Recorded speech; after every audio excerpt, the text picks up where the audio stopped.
Start streaming. Ba-bum. So, can you give a recap, Ito? Yeah. We move in the cave and where we see this weird darkness that seems to fight against the light, which was kind of weird. We found the magic stone door and Nathaniel helped. We explored the temple right after entering. Laz sits on the magical chair. After it's done, we found a hidden dagger. We are attacked by Wraith. Nathan helps again. Orin heals, surprisingly. Fates finds a switch within a statue and decides to flip it. It opens the secret rooms with coffins in it. Lazarus opens one of them and is met by Wraith. They ask for our help in cleansing the temple. Lazarus walks into a stone magic statue and summons monsters. Nathaniel performs a ritual to cleanse the statue. We decide to take a short rest. We go back to the secret room and we get a pendant. We identify the amulet and give it to Laz. We find a statue that flicks a switch and something. I don't know what I wrote there. We keep finding switches and statues, and we found another secret room after that. It's true, and there was a buzzing. And there was no buzzing, and it was completely empty except for loot. That's right, Ito. That's how I remember it too. It was probably the latter part of the session at that point. Alright, so I also added something you can use to track effects on the party. It's at the top of the journal called Prolonged Effects and Timers. So, like, if you do something that lasts an hour or 6 hours or 8 hours, you can put it there and just know how long it's going to last. Nice. The session that Lou started doing that in. Yeah, I'm trying to get it in every session. So, like, stuff Well, it like makes total sense. stuff like mage armor, it's I think 8 hours, so you can look at the calendar and say, all right, it's like 10 o'clock now, this will last until this time. Or if you do like aid or any of those, I or believe is the origin of this. aid, yeah, or like if you light a torch, you know it lasts an hour. If you do a lantern, you know it's 6 hours. Just anything that is like a prolonged time, just so you know. Remember, like if I'm looking at a sheet, like I know, okay, this was done this, so this is done or not I done. just found out something that might be pretty awesome. You can drag your initiative into a quick bar, and then you can just click it like this. You can set your initiative to be on the actual screen, so it's a lot easier. If you can set that with any of your macros. Actually, you can put them on You the can, screen, yeah, I can put my Eldritch Blasts, and I don't have to Oh, open Or that's the you- really page anymore. cool. or you can attach them to the Yeah. tokens. Either Yeah, way. but if because I have the imp token, I can just put it there instead of opening its page every time. Yes, you indeed can. One of the tricks of Roll20. There's a lot of stuff hidden in Roll20 that's actually really cool, but unfortunately, it's not always easy to discern. All right, so everybody put your initiative and your con saves down there now, because we know we'll be rolling a billion of them. All right, so let's see. Back into things. Not back to reality. Oh, there goes gravity. Oh. Pretty much. So 10:30 a.m., 52nd of winter. You were opening up the secret door, I believe, and that's where Yes. we stopped. All right. So, who was opening it? Lazarus. Yes. Mm-hmm.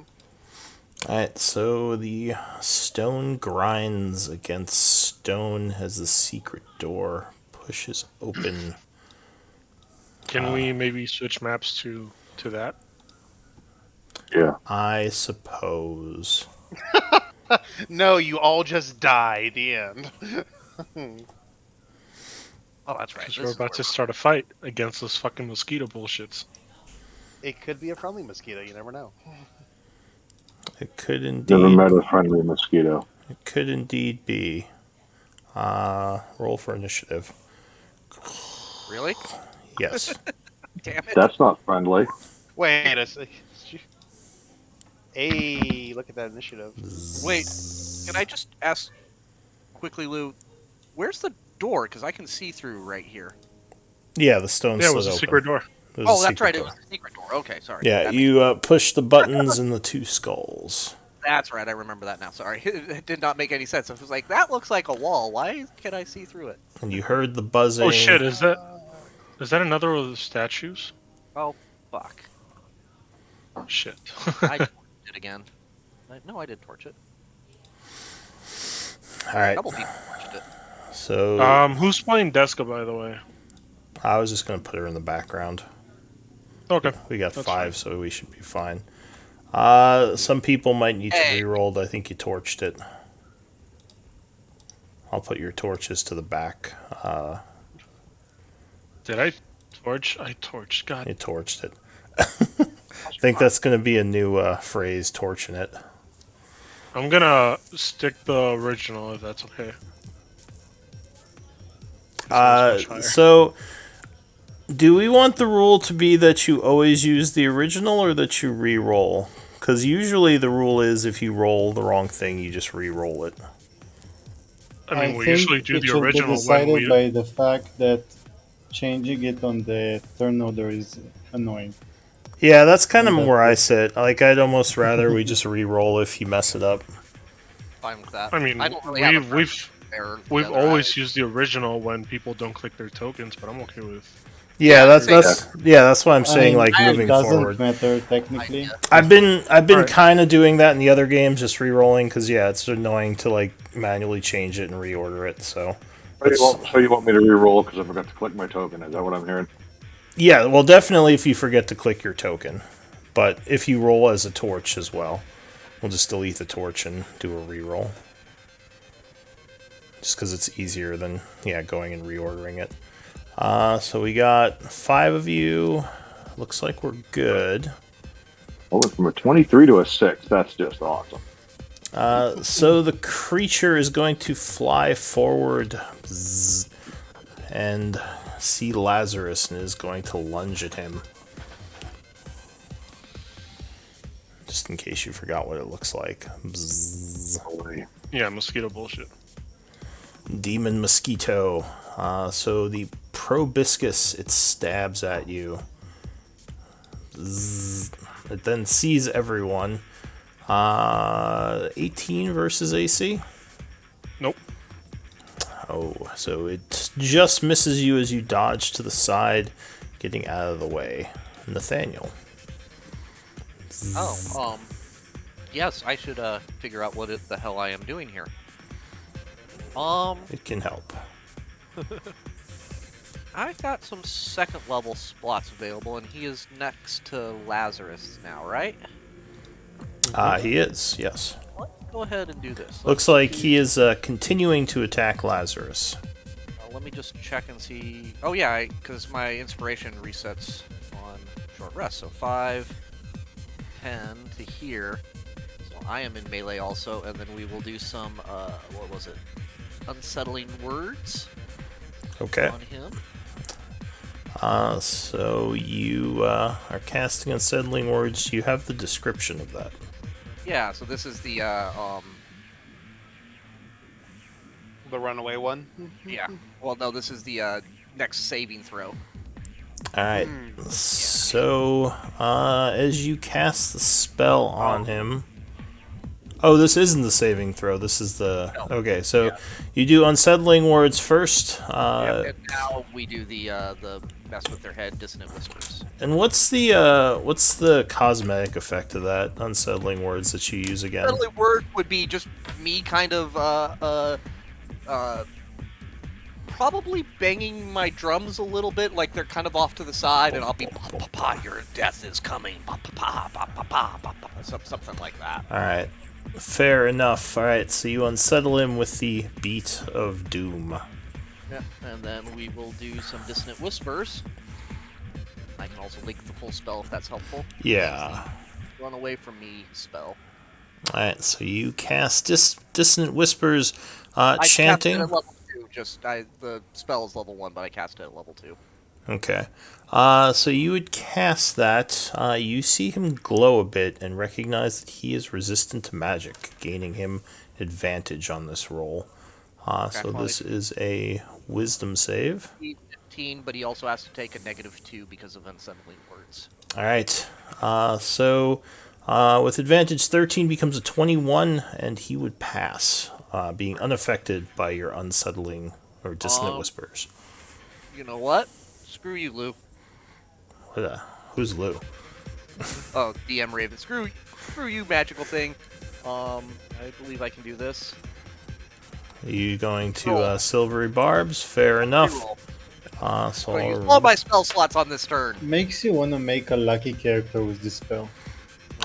So you Yeah. use your reaction to cast Silvery Barbs as you feel the flow of chance going against you, forcing him to remake his defensive roll.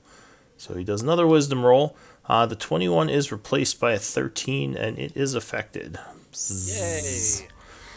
He takes 14 damage and has to run away from me. So, what is that, psychic? Yep, psychic damage. Alright, so it would take 15 psychic, and it will indeed fly backwards. Bzzz. I don't get a ray action, but Lazarus I'll can. take. Lazarus takes a swing at him. 23 would strike as you land a successful hit for 9 slashing. Is that a magical weapon? Yep. Alright, so he takes 9 points of damage. You spend your reaction, and he actually flies into a hole in the ceiling. Oh, damn it. Zzz. Sorry. So at this point, Nathaniel would say, "Hey, I've caused it to run away because, strong man." Oh, sorry, wrong voice there. Yeah, Nathaniel sounds like Donnie. yeah. Sorry, wrong voice. We'll get there. And I'm going to take a few steps back just to say, okay, folks, go ahead and get in there. Wait, so that was 10, 20, 15, 20, 25, 30 to there. Alright, Harold. What do you want to do? Or what is Harold, Harold gonna is do? gonna. Hide? Harold is stealth. Sorry, Harold is invisible, Yeah, and he's going to attempt to stealth, okay. and then he's going to move a little bit. He's gonna move 40 feet this way. Is he moving half his speed? Oh, Because he's stealthing? he's moving half his speed. Alright, so he quietly sneaks through the shadows. Fitzgerald. What do you got? There is. So we've dissipated the darkness. So as far as you know, the darkness doesn't hurt us anymore, correct? So then, with that assumption that my character's making, I am going to go 5, 10, 15, 20, 25. Actually, no, I'm not. That's too complicated. I'm just going to come over here right behind Lazarus, and I'm going to hold action so that whenever the demon is in melee range of one of us, which I would presume with Lazarus or whoever goes in there, I will pop a shot at them. And I'm actually going to move. Yeah, right there is fine. I'll just stay right there. So you ready in action. Lazarus. I'm gonna.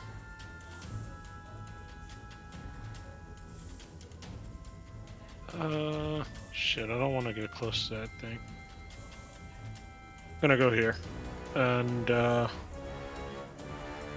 gonna dodge. Alright, so you move into the room, acting defensively. Arnis, bottom of the round. Yeah. Nathaniel, can I borrow your short sword, please? Hey, I didn't have a round. What happened? Are you not on the initiative? I I don't see you on there. Maybe it's because I tried to roll from my. Go ahead and this roll one? now. I don't Got see you on there. Okay. Try again. You can't roll from your quick bar. You can't. It's not. Even if you're token selected? Yeah, it is selected. Oh, it worked for me. I used the quick bar to do it. Oh, now it did. Yeah, you had your torch selected last time.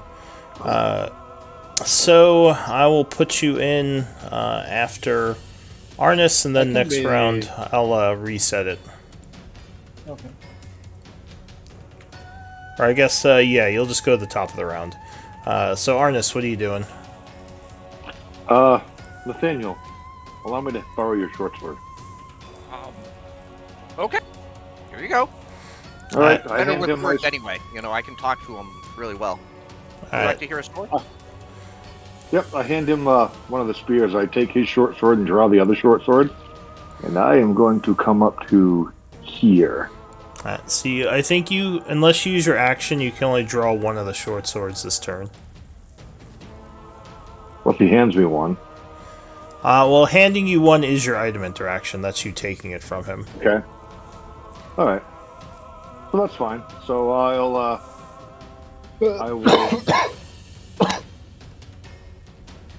I don't really need that. I'll move to here. I'll move up behind Lazarus. Okay. And you still have your action. You can dodge or defensive. I'm gonna dodge. Alright. I'm gonna dodge. So you get ready in case this thing comes back out. Look, he's so big. Look at him. Come Uh, over here and look at him, honey. New He's a round, really pretty Ariran. bird. He's right there within view. What do you want to do, Ariran?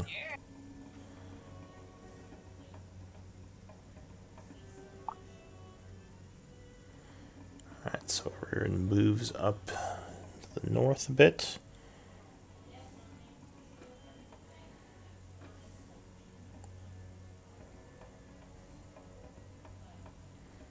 Are you muted, Ariran? I can't hear you. I was muted. I'm gonna hold my action to do an Eldritch Blast.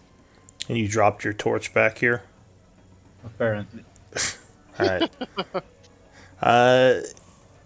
Yeah, I wish there was an easier way to do the light sources.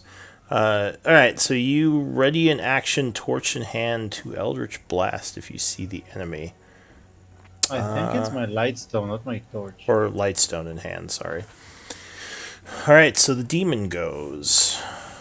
It is going to attempt to do something from up in the hole in the ceiling.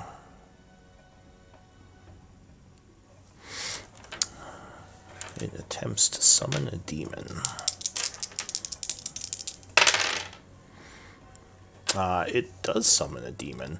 So there is a poof as another demon, another Chasme, appears in the room. I don't think either of you had actions ready, but Oririn, I believe you and Fitzgerald did. Yes. So, as this creature suddenly appears looking like it's going to go for Arnis, you two can use your reactions to shoot it.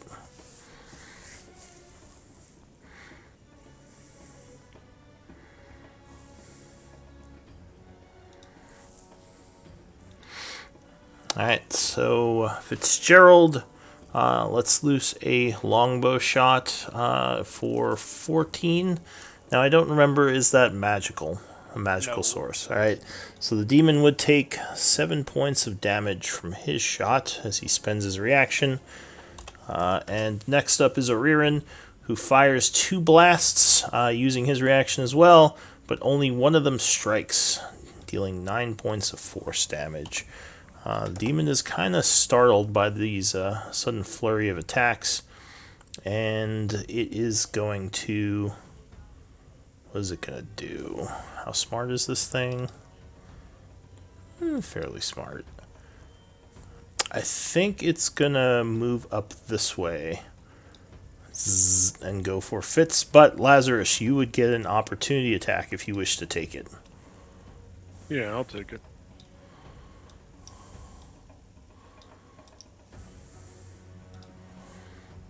There you go. Alright, so as the demon flies north, you would swing at it, clipping it with your sword and dealing 12 points of damage. It will then go for Fitzgerald. Bzzz. Probiscus, 22 versus AC. Yep. Alright, so...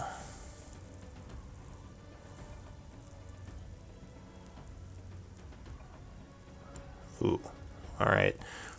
So you would take 20 piercing and 21 necrotic. And Ooh. 21 necrotic. Yes, I believe so, unless I'm reading this wrong. Let me double check. Yes, you would take both those, unfortunately. All right, I am down. So Fitz Damn, is one-shotted. dropped by the creature, and your max is reduced by the 21. That's it for the creatures, Nathaniel. Wait, did he one-shot you, Fitz? He did. Well, I only had 27 H point. He did 40 damage right there. So yeah. Yeah, it was Isn't some there a good rule rolling. with one-shotting Lou? No, there's a rule if you go negative a certain amount, you might Yeah. die, but not just going down from an attack. Yeah. And okay, you did sorry. not go negative enough. You're fine. Yeah. Isn't it like your hit points? Like if I took like 60 damage there, I probably would be in trouble. Yeah. So your HP, I think, is 47, right? But it's 27 right now because of. Yeah. So if you went to like, I think negative 47 is when you would die. Yeah. I don't think it matters what your drained amount is. But anyway, Nathaniel, what are you gonna do? So seeing my friend go down, well, I would say out loud, oh, well, I guess I'll have to tell his story, baby. Sorry, my friend. He does look like he's still alive. Oh, okay, well, yeah, maybe need to tell your story anyway. We'll see if you live. For me, I will... Shit. What will I do? Who's the healer? It's Orin, right? Who never heals? Yes, Orion is supposed to be the healer. Orion is not supposed to be anything. Orion is someone who has healing spells. Fair enough. Yes. I will... Well, since clearly this group does not know how to work together, I will fulfill all the Are roles of you damage saying and all attack. this while the thing is doing this? It's got a more inner monologue. Gotcha. Just gracing us with his inner monologue. All right. Yeah, that's probably what ends up by writing about the event here later. Fair enough. We're going to do with the action. I am going to item interaction. Wait, let me just look at this.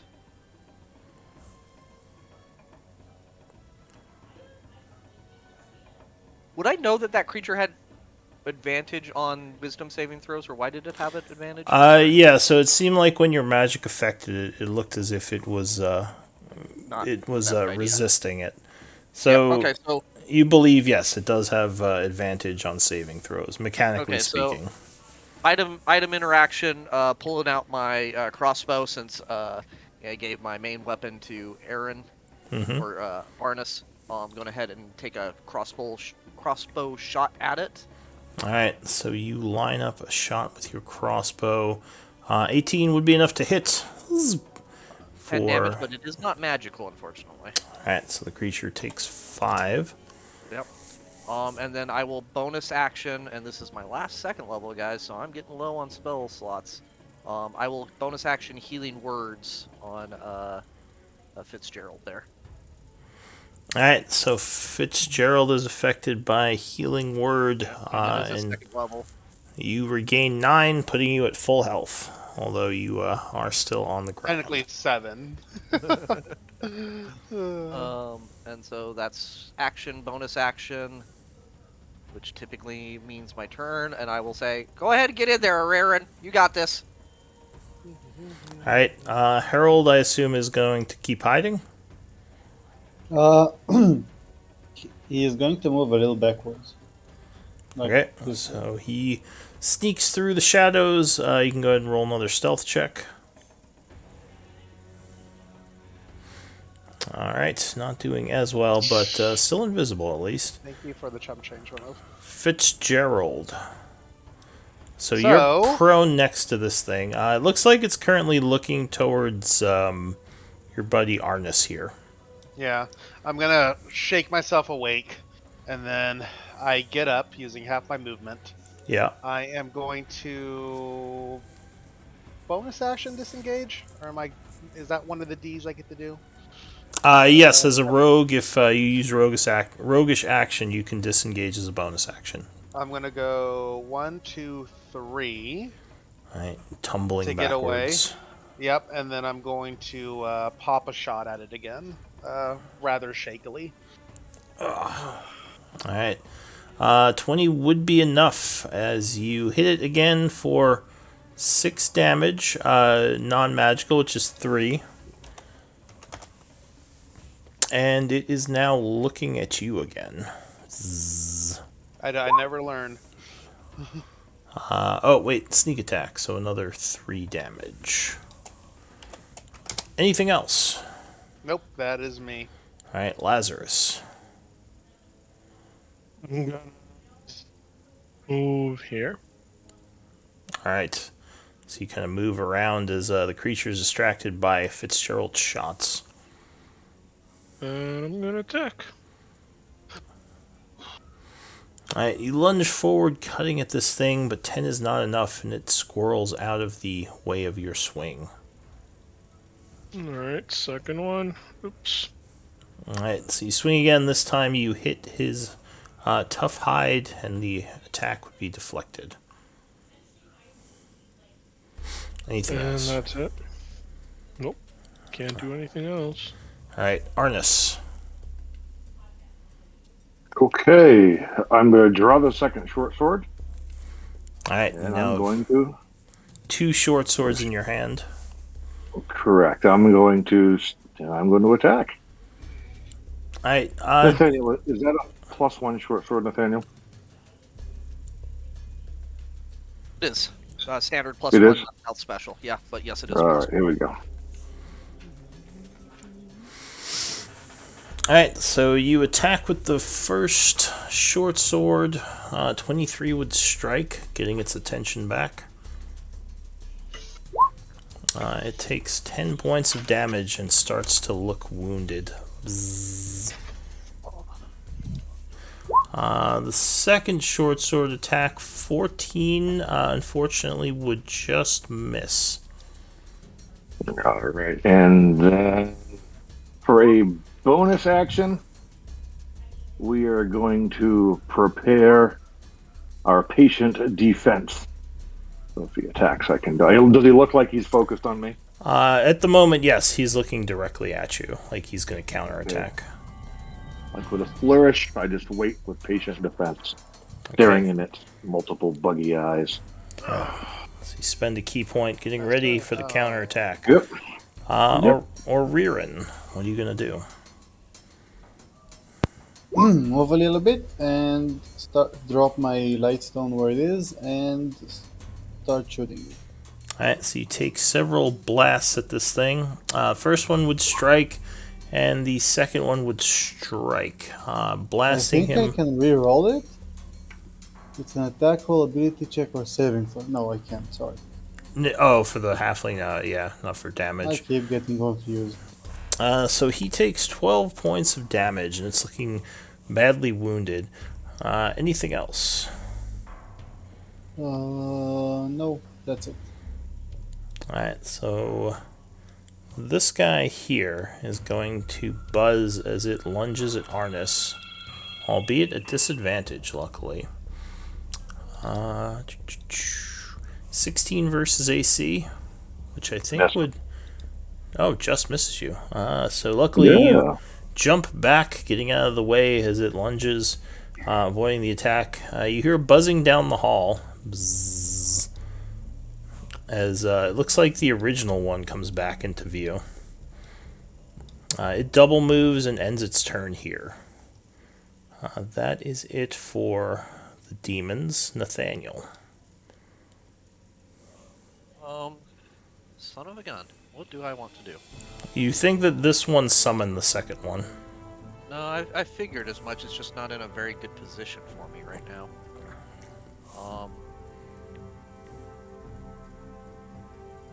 Oh, son of a gun.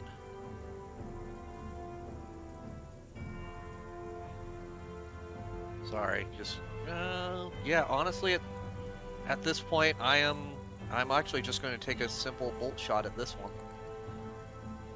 Alright, so you take aim firing at the summoned one. Who's currently attacking Arnis.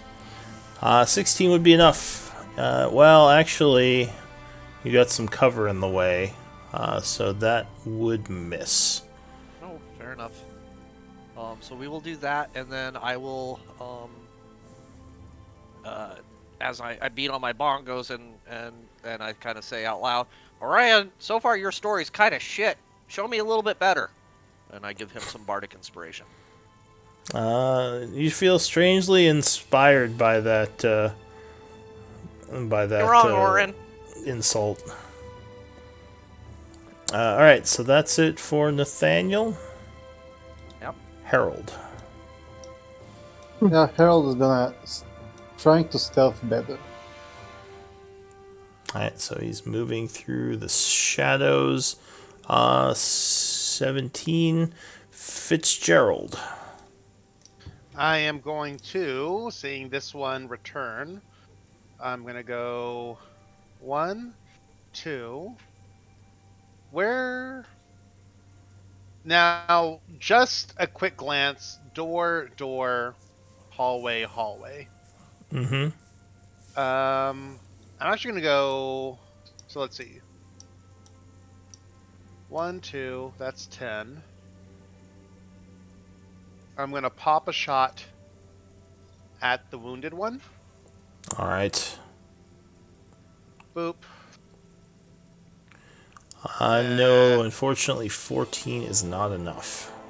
And then I'm going to go around the corner to break line of sight, and then I'm going to stealth. Alright. Lazarus. Which I know... Well, I had a quick question about that, because I know there's Yeah. light sources here, but by me breaking line of sight, am I still able to stealth? Like, So, yes, you remain stealth as long as the targets either cannot see you because of cover, concealment, or you, have something that you can hide behind. If it moved over here, it would just see you because you would have nothing you'd be hiding from. So so that I can know like how good this actually is. Let's say on my turn again, I move up so I can see them and attack. Will I immediately lose stealth because I'm moving around the corner again and there's light? and they Well, can see me? you can attack from here with cover and remain stealth because you would have the corner there. Gotcha. Okay, cool. Okay, I just didn't know how the light mechanic works with like. As long as you have some, I think it's moderate cover or concealment, I believe. Which a corner would provide. Okay, cool. Yes. That's all my questions. All you. All right. So Lazarus, there are now 2 of them. This one looks like it's pissed off at Arnis. What do you want to do? Yeah, well, I can't get across this one to go to the other one, right? I don't even see the other one. No, you would just hear it around the corner. Yeah, so I'm just gonna attack what's in front of me. All right. So you attack with your sword, landing a solid hit for 8 points of damage on the first swing. But unfortunately, it would dodge the second. It is now looking at you angrily. Okay, that's it. Alright, Arnis.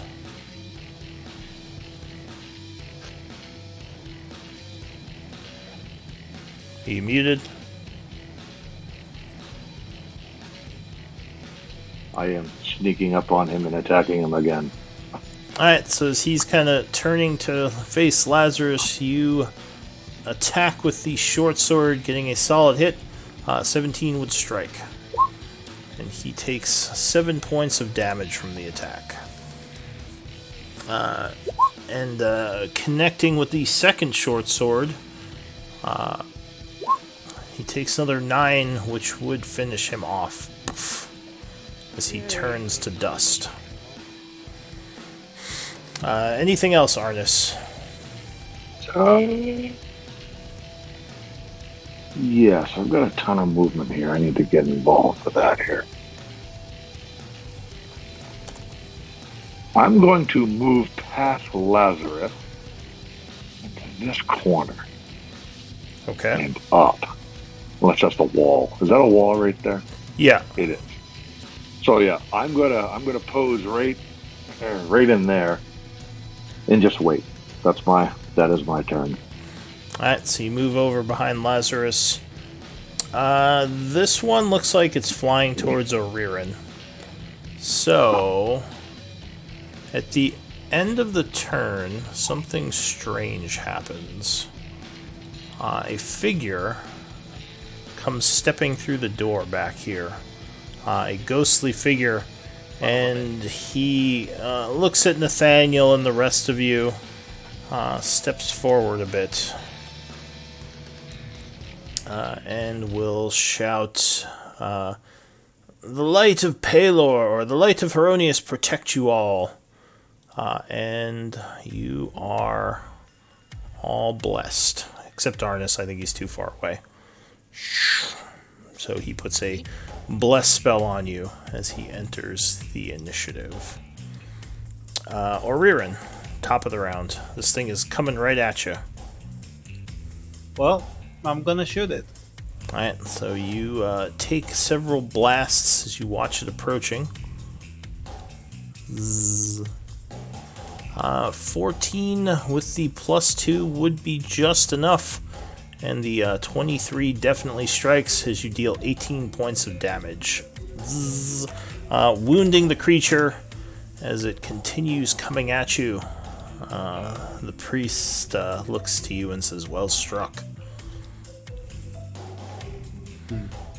That's it. That's all I'm gonna do. Alright, so the Chasme goes. It's going to fly down the hallway and go for Oririn. Bzzz. So it tries to stab you with its proboscis. 22 versus AC.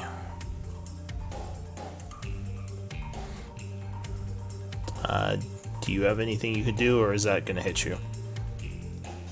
No, that's it. That's a hit. Alright, so unfortunately you cannot get out of the way in time, and you are stabbed, taking 12 piercing and 27 necrotic.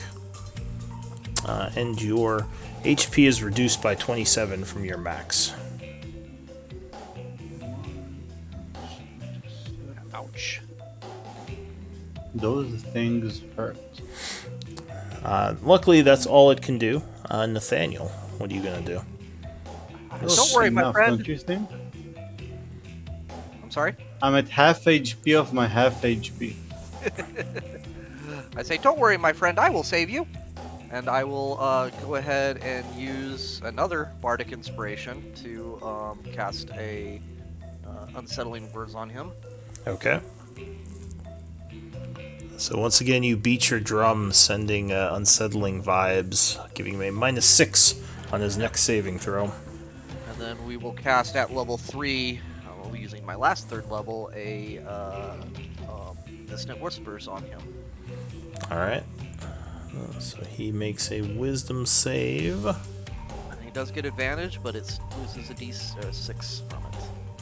Alright, so he rolls poorly, rolling a 13. -6 is 7. So he would definitely fail, taking 21 points of psychic damage, and quickly rushing away, flying at his full speed. And I use this reaction as well. Yeah, which would give Orin and our friend a reaction if they would like. I don't know if Oririn has a melee weapon. Do you have a melee attack you can do? I have Warcaster. So you can use a cantrip as a reaction, right? Yeah. Do you have a cantrip you want to use? I can just shoot him. Yeah, Eldritch Yeah, Wrath. it would be a disadvantage, but I think you can do that. Oh, I need to add the D4s because I'm blessed. So this is for the first one, and this is for the second. And you technically also have Bardic Inspiration still. And I'll use Bardic Inspiration on the second one, which is another D8. 8d8 Six? right now. So on the second one, it's a +7. And a +2. Alright, let me check something really quick. Duty of a bard, remind people that they have inspiration. I kind of hated it when I played character that has kind of those features. Even healing people, it's like, did you add those hit points or did you forget? You know? That's one of the main reasons I decided to do the bard of this class is because with unsettling words, I can just use my bardic's inspirations myself and not have to worry about it. Yeah, that's what I like about this bard and the sword bard. Yep. Selfish bards. Yep, selfish bards. Which also fits with Nathaniel's kind of like sardonic attitude in writing on this. Did someone I'm say actually my having name? a little bit of fun with the journal. I'll be curious what you all think of it. So, unfortunately, as I thought, you can only make a melee attack when you get an Oppie. You cannot use Eldritch Blast, because it's technically a ranged attack. That's what I was checking up on. Do you have a spell? And what if I was using Sacred Flame? Uh, That's a saving, right? yeah, hang on. Let me read Warcaster. You can use your reaction to cast a spell at the creature rather than making an opportunity attack. So by that means, wouldn't it? Since it's not an oppie, it's a spell. It's not even an oppie. It's just a spell. Yeah, he class. can do Eldritch Blast. Yeah, I always thought you could do Eldritch Blast because it's just a spell attack. Yeah, I mean, it's technically casting a spell. It is a range, but it's a spell, so... Alright. You could definitely rule the disadvantage part of it. Oh, yeah, you definitely have disadvantage. I was not... I would, yeah, definitely do that. But you do have the Bless, so that would be a 16 on the first one. And 12 plus 2, 14 plus 7. So they would both hit, dealing 11 damage as it flies 60 feet down the hallway. Zzz. And Harold. Is he Harold doing is anything? good where he is. He's chilling over there on the statue. Alright, Fitz. What I'm going to do is I'm going to come up behind Oriran. Yeah, I'm going to make a shot down the what you call it? hallway. Corridor at him. Alright. Hallway. I don't even need to duck. Nope. Yeah, no, he wouldn't have any cover because If anything, I steady my longbow on Oriran to get advantage, because that's how that works, right? No. Yeah, I mean, he's within 5 feet of you, so he wouldn't be providing cover. He's right next to you. You could just fire around him. Alright, so...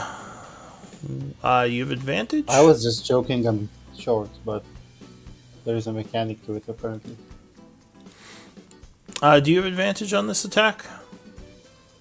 I was under the impression that I would because I'm shooting out of cover, but then I realized I stepped too far out. Yeah, you would have had to have been here. So to it's do just that. a 17. Yeah. Alright, well, 17 would strike, doing 4 points of damage.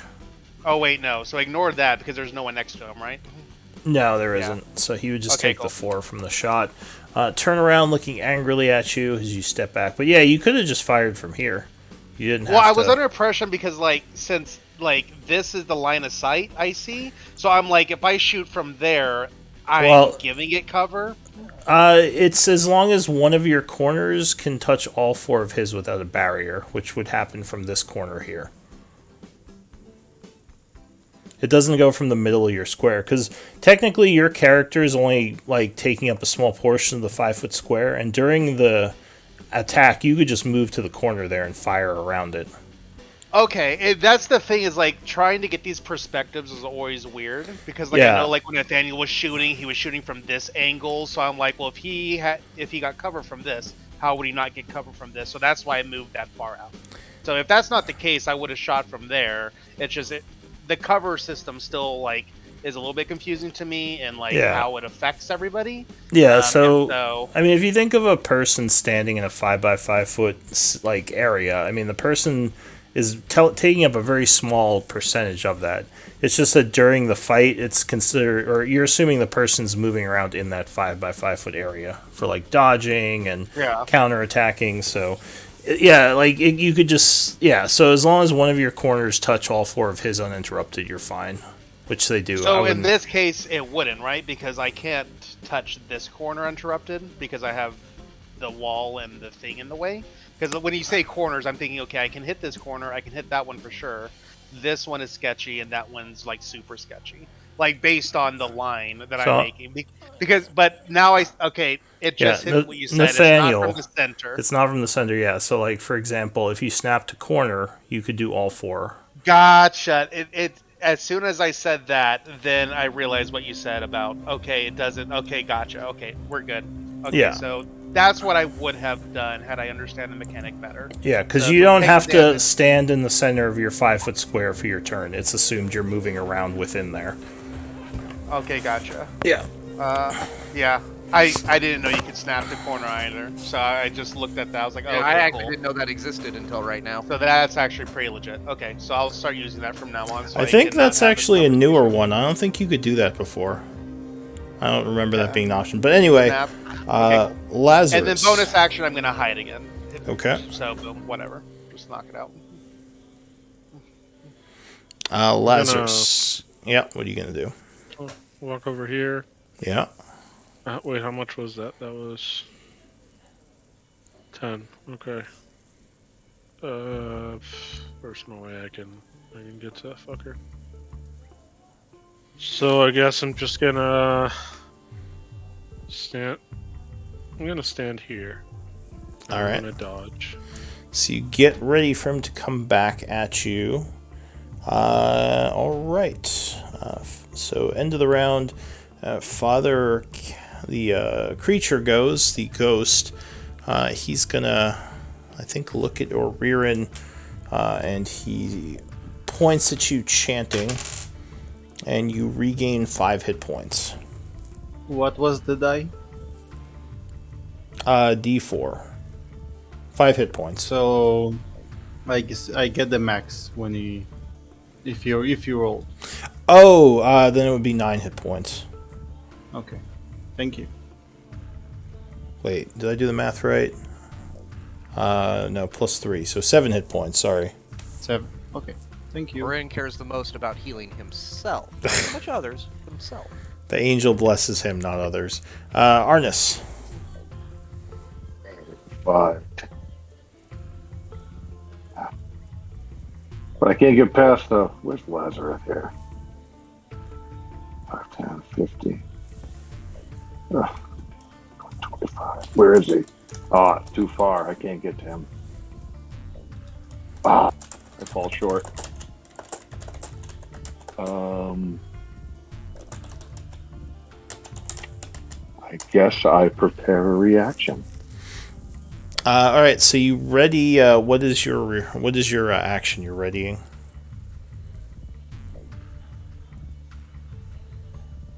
I'm gonna ready an attack if he comes my way. All right, so you get ready to strike him, or Ririn. I'm gonna start by shooting. Alright. Still blessed, so I'll read it. 1 and 2. All right, so you take 2 blasts at this creature. You do have some cover from your friends, but the 18 would hit, doing 11 force damage as you blast a hole right through him, and he falls to the ground, dead. Nice. The group is safe for now. And you said this is a ghostly character, right? Yes, so the ghostly, the ghostly humanoid, which now looks to the group, bows, and he says, "It's been a long time since I've seen the living.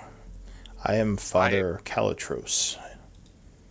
Good day to you, Father Calitros. My name is Nathaniel... Actually, what the fuck was my last name?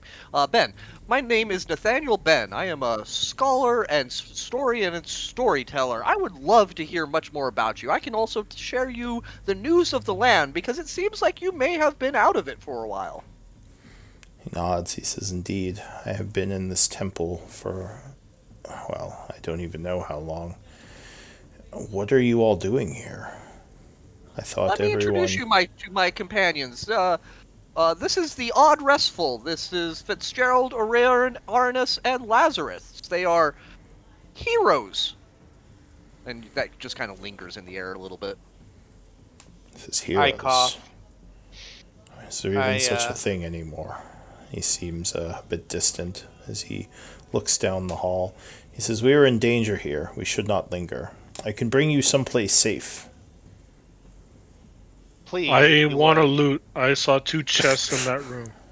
I was gonna say, Great. I Father, want to. I want to Father, get we loot. one moment while my companions Father, we go must and loot. get the spoils of war, so to speak, if that would be amenable to you. The Well, supplies Nathaniel, the of... father. Go ahead. Nathaniel, I think the father would appreciate us being transparent like he is. Oh lord.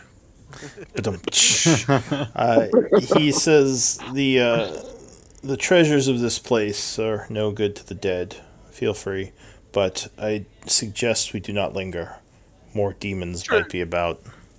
My companions are Nathaniel, very come over quick here. movement. They look for good Nathaniel, shut up and come here. Stop Yes, talking. stuff. Yes, Is how may I that help you? How may I statue? provide service? Is that statue similar to the last one we found? Is it dangerous? The statue, Nathaniel, does indeed seem to have the strange shadowy glyphs at the base of it, which are exuding shadow energy. You are correct in your observation, my friend. Unfortunately, that last battle kind of tapped me out a little bit. I am out of spheres at the moment to do anything about it. Father Clitoris, what was it? Calitros. Shrilling. Calitros. Father Calitros, would you be able to dispel the statue's energy? He says, "No, I did not know there was a way to do such a thing. Were you able to dispel one of the statues?" Well, yes, I am. I am Yeah. a quite powerful spellcaster. When he's not talking. I think this is one of those times where we need to retreat, knowing what the objective is to come back to this room and take care of this. I can't imagine that every statue will share the same challenge, and so I'm afraid that if we mess with this preemptively, we're gonna have to deal with more of those chasms, whatever the hell you call them, chasmes. Says the demons do sense when people try to interact with the statues, and I believe that there may even be some trapped within. So be cautious if you do try to do anything with them. We already experienced that. Okay. I I would we suggest close this Arnis. door. I would suggest Oh, Arnis later. wouldn't open the chests yet because they might trigger the statue. Yeah. Those are my thoughts as well. Yeah. So for now, let's get out of here, try to get some rest, and hopefully come back when Alright. we're recuperated. Are you going to try to close it up, or are you just going? Just going. I would suggest we try to close it up, just because you said that the other thing was able to get out because there was a hole in the ceiling. But if it's those goat demon things, if we at least keep them, if for whatever reason it does get disturbed, or prevent more from coming in here, so it's another surprise. We already know how to open it, so I don't All right. see the value. Father Calitros is looking around nervously. Yeah. As you All right, let's speak. try it. All right, so you go and attempt to press the button at the same time as you did before. There indeed is a click, and the wall would close. Beautiful. Alrighty, let's follow the Father Clitoris. Calitros, if you please, he says. Yes, Father. Right, Sorry. sorry. We've been in combat for a Says- while. That's a holy paladin for you. So- What is a clitoris? I've never heard that word before.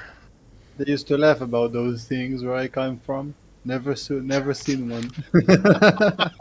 So the ghostly priest would bring you back to the first area where you had that sealed door. He would touch it, and the magic would vanish. He would then walk through the door. Father, before does he hear me? If you say something, he would kind I'm of... saying, Father, the door is still closed. Is it safe to open? He says, yes, the door should open now. And then he goes back through. Artis, I can vouch for this man. You can go ahead and open it. I'll open the door. Alright, so you push the door open. Looks like it enters into an area with a large statue and a strange swirling magical, almost like light effect on the ground. Several pointed circles seeming, or squares seemingly drawn over each other. He would say, quickly, everyone in. Square. Into the room. What is that statue of?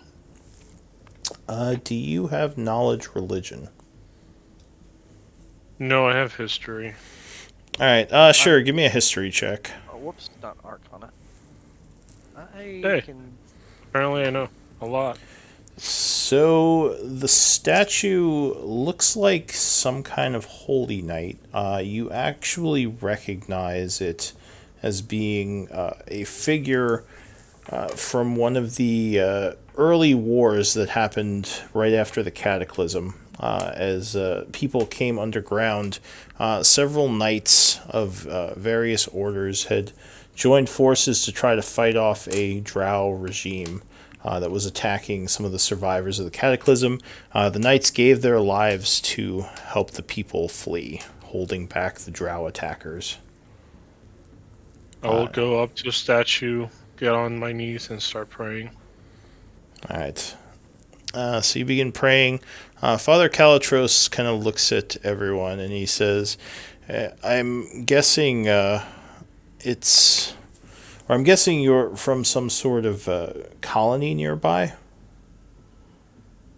That is factually correct. Father, from what era, year, time are you from? I assume you seem to realize that you are, in fact, a ghost. He nods. He says, I died here along with several others long ago when this place was destroyed by invaders, or at least it was raided and many of us fell. Recently, it seems gnolls have come in here. Do you all know anything about that?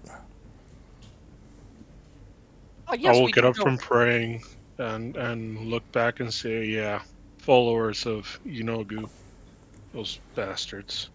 He says, well, they are the ones who brought the statues, the magics of which corrupted my my fellow ghosts who were here, turning many of them into those wraiths you've probably seen roaming the halls.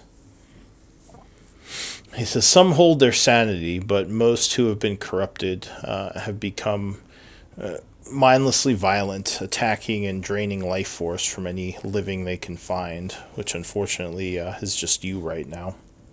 Says go ahead. Two quick questions on that. One, we've taken out one statue already. Give us a few hours and maybe we can take out the other one. But is there like a primary source of this? We want to go take out those gnolls. If we were told that this was like maybe a secret way to get there. Do you know anything about that? So, question one, primary source. Question two, can we go kill the gnolls and where would they be? So several months ago, go ahead. And are there more statues than the one we just saw? Because we've seen one before that there might be more. Yes, so let me tell you a bit about what happened. Several months ago, he just looks at you and says, several months ago, these, I think you called them Yunogu followers. I did not know what god they followed, but these gnolls came in here and started corrupting the energies of the temple using those statues. They then were using magics to summon demons through the corrupted magic. It got out of their control, and the demons started attacking them, so they fled, sealing the temple. Unfortunately, your entryway has broken one of the seals, meaning that demons and undead can now leave this place. But if we act to uncorrupt the temple, perhaps we can save some of the ghosts that still live here. And maybe prevent it from being used to summon demons in the future. So we took out the one statue, and we saw this one. Do you know how many others there are? I have seen... Let's see. What has he seen? One... I believe there are 4 others besides the the 2 that you've described. 6 total. Is it the statues themselves that are corrupting the ghost and summoning the demons, or is it the demons that are infesting this place, the ones that are driving the wraiths mad, and by taking care of the demons, the wraiths might have a better chance at regaining their sanity? So the statues that the gnolls brought here are what's corrupting the energies of this place. The demons were summoned through those corrupt energies by several of the gnolls once the temple was corrupted. What is your role in all this? How did you find yourself unfortunate enough to remain as a ghost in this place? Says, I devoted my life to Heronius, and when I died, I failed to protect the temple. So I walked this place as a constant defender. And then I failed once again when the gnolls came. So I have failed my god twice. It's not a very good track record. He says, no, it's not. And all I can do now is, well, he says, I didn't have much hope of any salvation, just trying to avoid being corrupted myself. But now that you're here, and you say you can dismantle those statues, perhaps there is hope for me and the others. Father, a quick question regarding this particular room. Are we safe enough to rest here for the night? He says, yes, the energies you see on the ground here keep this as one of the last remaining protected sanctuaries within the temple. It was set up initially as a place of prayer and reflection that no evil can penetrate, and the enchantment has remained. So undead and demons should not be able to enter this room. I will go ahead and sit down and start resting. He says, that said, I would be cautious not to lead them back here, as the room actually has not been tested. That's fine, but for now... Oh, I want to attune with my amulet, and then hopefully long rest? That was the amulet of, hang on, I got my notes. The Devout. Yes, the +1. Yeah, that's fine. So you start resting, and is the group just in general going to start resting? More quick questions before that. One, so we're going to help you out, like this is your temple, you want to put your friends to rest, get it, got it, good. You got any resources to help us out with that? Coin is great. Magical shit, good too, if you know like where the secrets are in this place that, you know, maybe your dead companions wouldn't mind giving us some stuff. Give me a persuasion check. Yep. He says, well... Don't you just love those? He says, unfortunately, many of the treasures were stolen when the church was first sacked all those years ago. Some do remain in the secret areas, the hidden ones, and there are other resources, like the library, that mostly remain intact, that the ghosts of the fallen were able to keep from the invaders. However, other than that, I don't know if there's much left to be used. Are any of you a map maker of any kind, like, would be drawing this at all? Deska. So if he's not here at the moment, could we potentially... But we don't... He's not giving us locations, right? He's just telling us that there are hidden areas that he knows of, but he doesn't know where they are. Yeah, he says, I know of a couple of places that could be of Could you use draw us a basic map? He or nods. if you... Yeah, he nods. He says the library, which, if you go down the hallway, go west out the door, and then at the turn, go south. The library will be on the east side if you go south from the turn over here. Which, I think you have... like right here. Yeah, so over here, basically. He says, that is the library. The chapel is deeper in. I don't know if I could explain, but it's basically... you go south for a while down the main hallway, and it is on the east side. I don't know if you'll find much down there, but it might be a site of one of the statues. I believe that is where one of them was set up. He says this is a graveyard, but it's probably best not to disturb the dead. The honorable fallen are buried there, and they may have some equipment from when they lived, but again, you may anger the spirits by digging up graves, so I would avoid that place. And then last thing, my fine companion, I remind me again from how old did you say you were? He says this temple was built shortly after the last cataclysm. It is about... Let me check my calendar. What year is it? Oh, I shouldn't probably ask this because I'm not even sure my follow-up question if I know the exact time frame. Alright, well, it was about... this temple, as it stands, is about 400 years old. It was built around 100 after the 13th cycle began, 100 years. So Nathaniel would know, but I don't know off the top of my head this because it's something I actually probably need to establish with you more concretely, Lou. But I would ask, would you happen to have known the great Orc warlord Chief Wamanok? This is no, I apologize. I don't know much about orcs. That's fine. He was this great person. I would love to tell you his story, and at this point, I won't regale you guys, make you guys listen to Nathaniel anymore. I'm good for a long rest, if that's what we want to do. Alright, and you said you were going to try to do a short rest first? He was gonna try to. I'm down for a long rest. Yeah, I think we all want to do a long rest, but I think you need. I'm gonna attune. Yeah. Well, a short rest might be good in case the long rest is interrupted. If you want to do it, or if you don't have to. I would ask before we get to that, though, Arnis, can I have my sword back?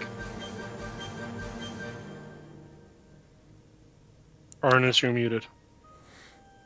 Arnis may be muted. I'm meditating, so I don't hear him. He's already out. Yeah, I'm still sitting there meditating. Yeah. Is the sword there? Like, is it obvious?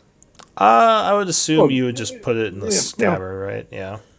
Yeah, it would be in my sash. Yeah. Everyone okay with me taking my shit back? That good? Yeah? And I just kind of grab it. Ignoring them, I would talking to Father. I don't see now. All I can think of is Father Clitoris, and I know that's not his name, so I'm not going to say the other word. So, talking to the ghost, I will say, earlier we saw a priestess walking down the hallway. She didn't seem to care that we were there, and we didn't deem it necessary to disturb her passage. Are there other ghosts or companions of yours that you know that are roaming these halls, also lamenting the fact that they failed their god? Or do you have any knowledge on what we might be able to do to avoid angering those spirits specifically, beyond the wraiths who are already too far gone? He says, you must have seen Priestess Devalia. She, I don't want to say she's lost her mind, but she's definitely lost a bit of her faith.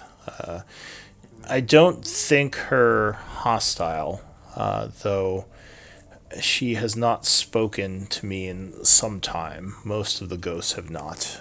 Many have gone quiet. I would be careful about the ghosts, even those uncorrupted. The years here, they play tricks on the mind, and I question the sanity of some of my old friends. I'm sorry, I don't have a better answer than that.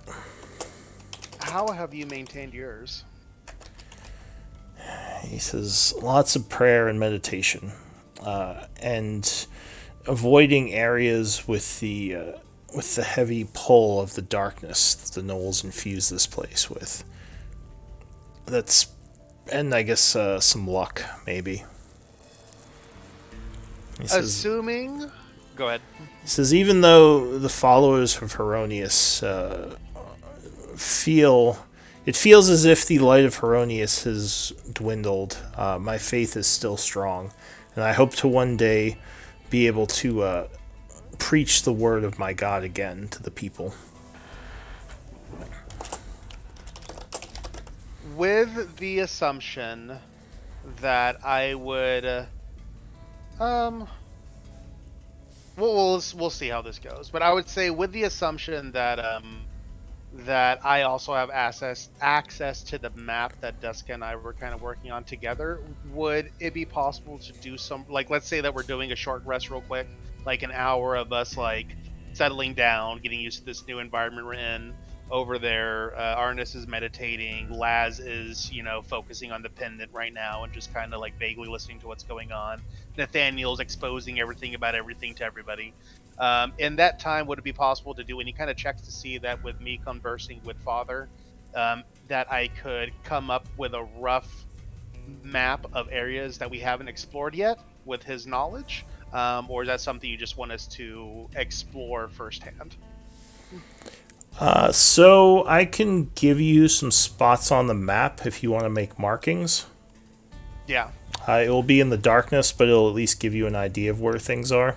Yeah, like at least like a title, because like we've heard of the little things like the graveyard and the chapel, and I'm just kind of curious to see what to expect. So that would be the short rest, quote unquote. That doing that, and then we would be taking a long rest afterwards, I assume, as long as everybody was okay with the series of events I just outlined. So he begins describing things. So he already the library was easy to find. So if you want, you can mark the map here as being a library. However you want to do that. I can give you some other points, but those will require intelligence checks. Okay. I am Can I willing listen and to help give with it that? my best shot. Sure. The two of you can. Oh wait, actually, check or it's not like a skill check of some kind. It's just a straight check, I think. Uh, Which you can... Yeah, it's more just like trying to figure out where exactly he's talking about from his hallway descriptions. So I would say it's more. Check? Probably not, That's fine. because there's less about I don't reading get my jack terrain. of all trades if it's not an ability. All right. So give me, give me one 18. Good. So you believe this down here is the cathedral, if you want to try to mark that. one sec, let me put my map to 100% so I can see the whole thing. Okay, cathedral, you'll ping. Okay, beautiful. Did you want to mark it, or I could put a mark on there? You can just write on there, like... Oh yeah, if you know how, I was like frantically looking to see if there's like some tool I can do. So if you have a... Oh yeah, isn't there a paintbrush right there? Yeah, there's So a we... paintbrush. You could do text. Oh, Why is hell it not yeah. letting me do text? There it goes. There we go. I'm gonna do it with you so I can learn how to use this. Oh, there we go. So you just make a circle. Is that correct? And then do cathedral. I think you have to hit enter. Alright, so give me another intelligence check. Quick question. I don't see that anymore, and I'm not sure it's because I don't have vision down there. Is that on That's your why. map? Yeah, I see it, yeah. Okay, cool. Gotcha. That's Probably weird sees you 3 or can't... 4 different marks on it right now. Yeah, that's weird you can't see it. I thought you'd still be able to see it. Maybe it has to be revealed. Alright, well that's less useful. Yeah. Well, no, but it's there for you to know that we've marked it at least, Lou. So if we get Exactly. Sure. And you can it can just be as simple as that. Since we put the text there, you can say, this is like if we just say, hey, we're going to the cathedral, then you know which direction to guide us in. Fair since enough. It's all black. Alright. Since we've actually written it on the map, hopefully that's enough to cue you to know that we've gained that knowledge in some capacity. And we could just do a check to see, do we actually get there thinking the path, that Alright. kind of crap. Yeah, so with another 18, he says this over here is the graveyard. Question: can you move those text boxes once I put them? So, for example, I put that one there and I can't see it anymore. Are you able to interact with those at all, or do I just need to be better at guessing where to put them on the map? You could just put them there, it's fine. I can move them too. Okay, Give me another check. That's where I put the graveyard tag. I'm just putting them here so you can move them, since you can actually see. Yeah.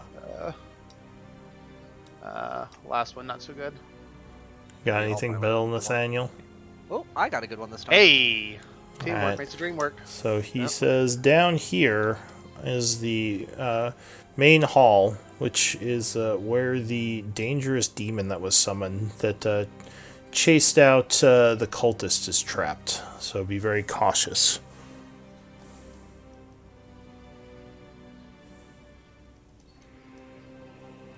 So we know some things. Long resty. Mm-hmm. Basically, final boss there, and I just wrote it right here. Okay. If you'll ping one more time, I actually figured out how to move them. Oh, all Or right. at least this one, because I can see it because it's in the room with us. It's over here. All right.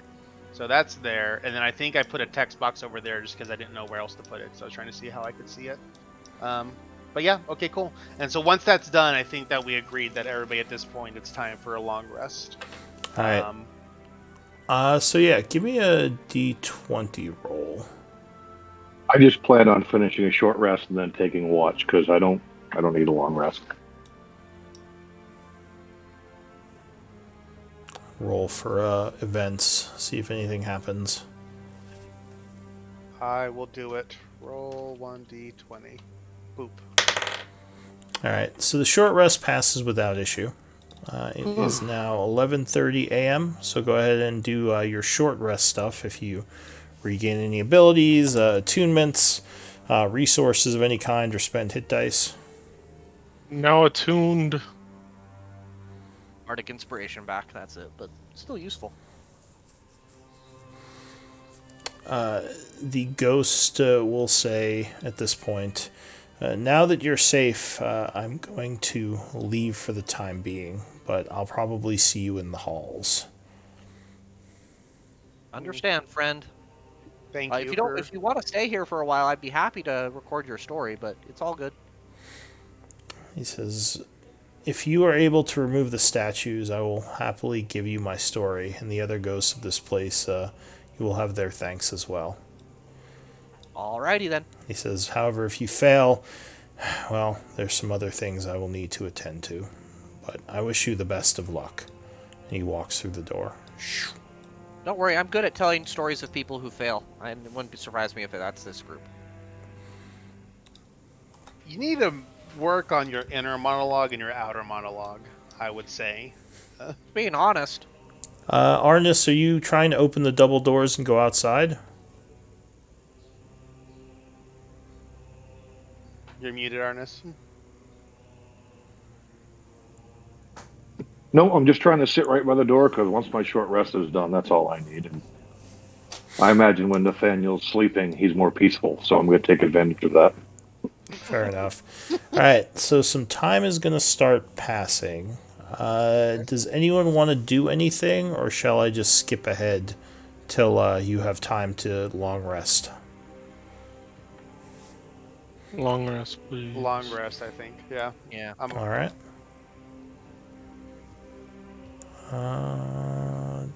So I'll wake everybody up once the rest is done. Don't worry. He said ominously.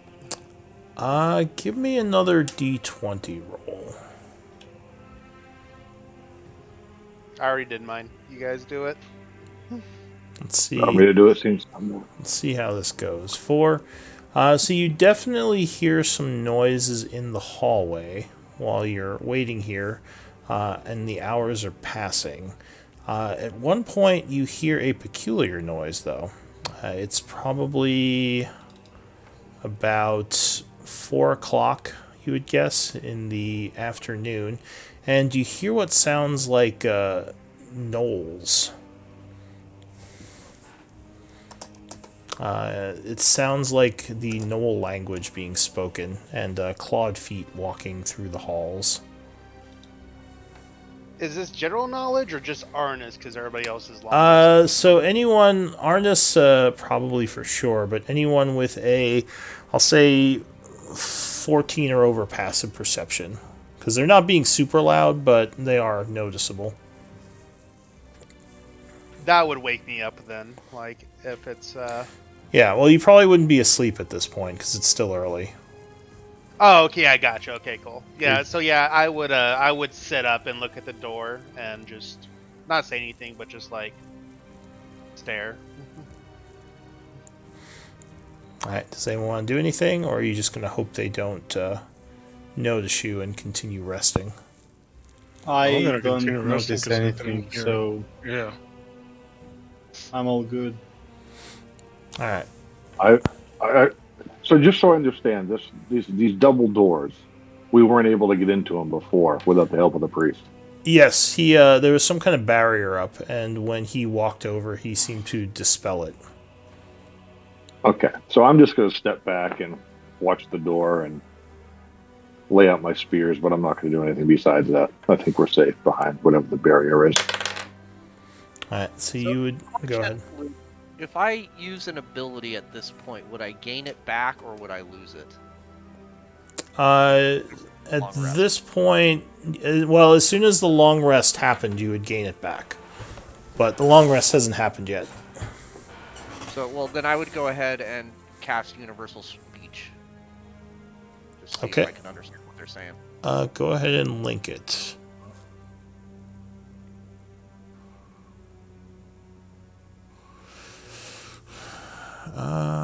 So this isn't actually a spell, is it? No, it's a feature. Okay, so you don't have to chant or anything. Nope. All right, so you sort of look around at the group. What's the cosmetic effect of this? Like, how does So this? I would kind of look around at the group and I would hear the noises from the outside and I would think to myself, I wonder what they're saying out here. I wonder if it's anything worth writing in the book here. And then I might like take a couple steps further forward and be like, what are you saying? All right, give me a stealth check with advantage. I assume you're trying to be quiet, right? Oh yeah, definitely. Yeah. All right.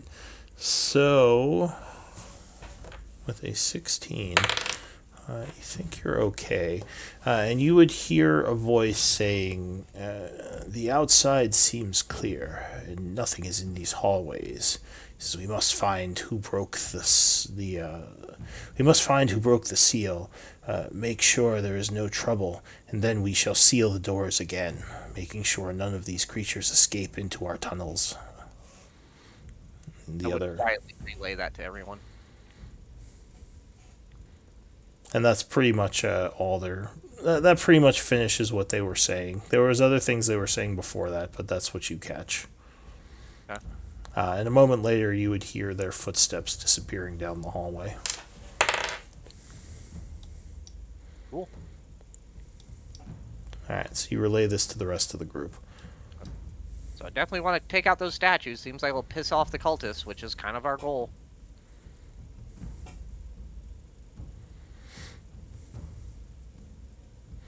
All right, so time is passing.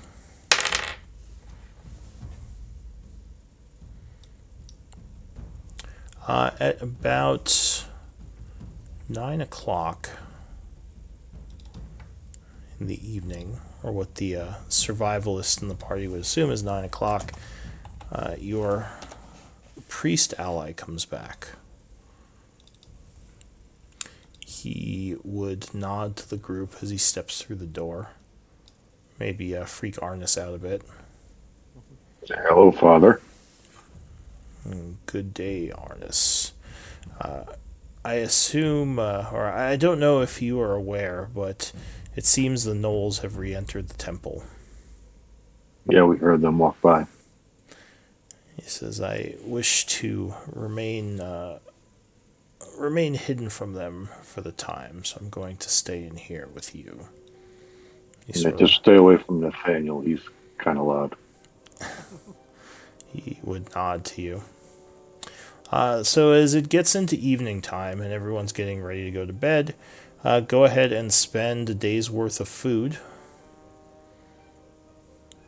Because I don't think you have a way of getting food down here. The priest would approach Lazarus and he would say, friend... Just out of curiosity. Oh, sorry. Or go ahead, what do you... I was going to say, just out of curiosity, do we have food in a team area or is we each on our own? I think Oh, everyone... yeah, The food is with the mule, which I don't think is with us. We decided Yeah, not we to didn't bring it bring with us. That's We fine. Since that's, I was thinking, since it's been, since we've always just been like taking for granted that the mule has all the food, would you allow us that retcon of like at least all of us getting some food from the mule before we have parted way with it? Sure. Just make sure next time you do it before you send the mule away. Yeah, I don't think anybody's. We haven't been thinking about rations because we have so many of them and we just use them. But then it's like all of a sudden we decided the mule wasn't with us. So just decide how much rations each of you are taking off the mule. I already had 10, so I'm good. Okay. Yeah, I can. I'm good. All right. So as you're sitting there, Lazarus, the ghost would approach you. So, Fates, you need rations? Yeah, I had 4 on Take- me, so I'll take 6 more to get up to 10. Okay, so you take 6. Yep. Okay. Go ahead, Raven. He would look to you, Lazarus, and say, "I don't recognize your holy symbols. Who is it that you worship?" The greatest of the gods, Ra, the god of the sun. He says, "I am not familiar with him." So you worship the sun, though you've never seen it. I assume you Indeed. were born underground like most of these people, myself Yes. included. Yes, I'm not that old. He says, "Would you mind if we speak a bit about Heronius and the deeds of his blessed knights?" Only if we can speak about Ra and the deeds of his shining sun. He smiles and says, "Of course, I would love to trade stories from a fellow man of faith." Nathan looks insulted. We don't know you, Nathan. Are you a man of faith? Do you have religious symbols? Not really. Yeah. Not really. I don't think... No, it's just that he wants to record everything, but he can't. Well, yeah. he thinks himself as a storyteller, and here you guys are telling your stories without me. Does anyone else have religious symbols on them? I thought it was just Lazarus. Deska, but Deska's not here. Deska's not here, yeah. She has a weird god, I think. Some death god. Whoa, whoa, whoa, whoa! No, of course it's Deska. Come on. Not be shaming. Oh, shaman. Alright, so yeah, he speaks quietly, telling you some stories as you tell him some stories.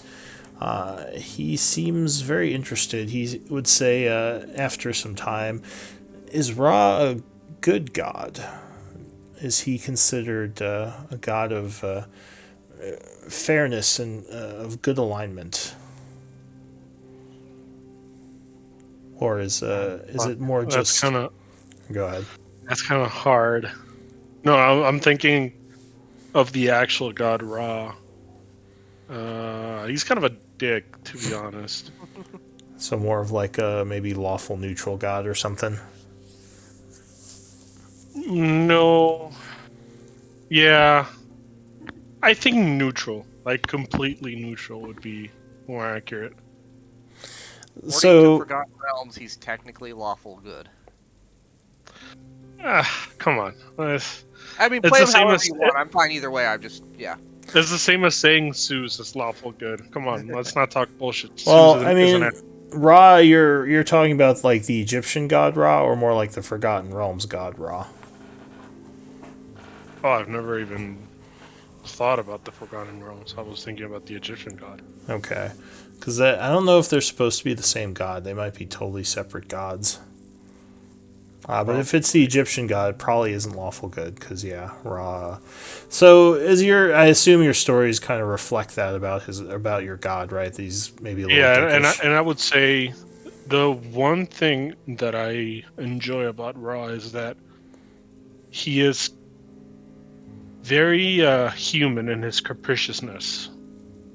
So he's you know that he wouldn't lie to you. He wouldn't, like, he's just himself. It's like me. I'm just myself, and you are yourself. He's like another person, just with divine powers. He says, I don't like those gods that pretend to be all goody two shoes and then they're assholes behind the scenes. He's just who he is. says, He well, doesn't hide his flaws. he says Heronius is I'm not sure about this, goody two shoe statement, but he has done much good for his people. I do not think he is. I don't think he is trying to hide an ulterior motive.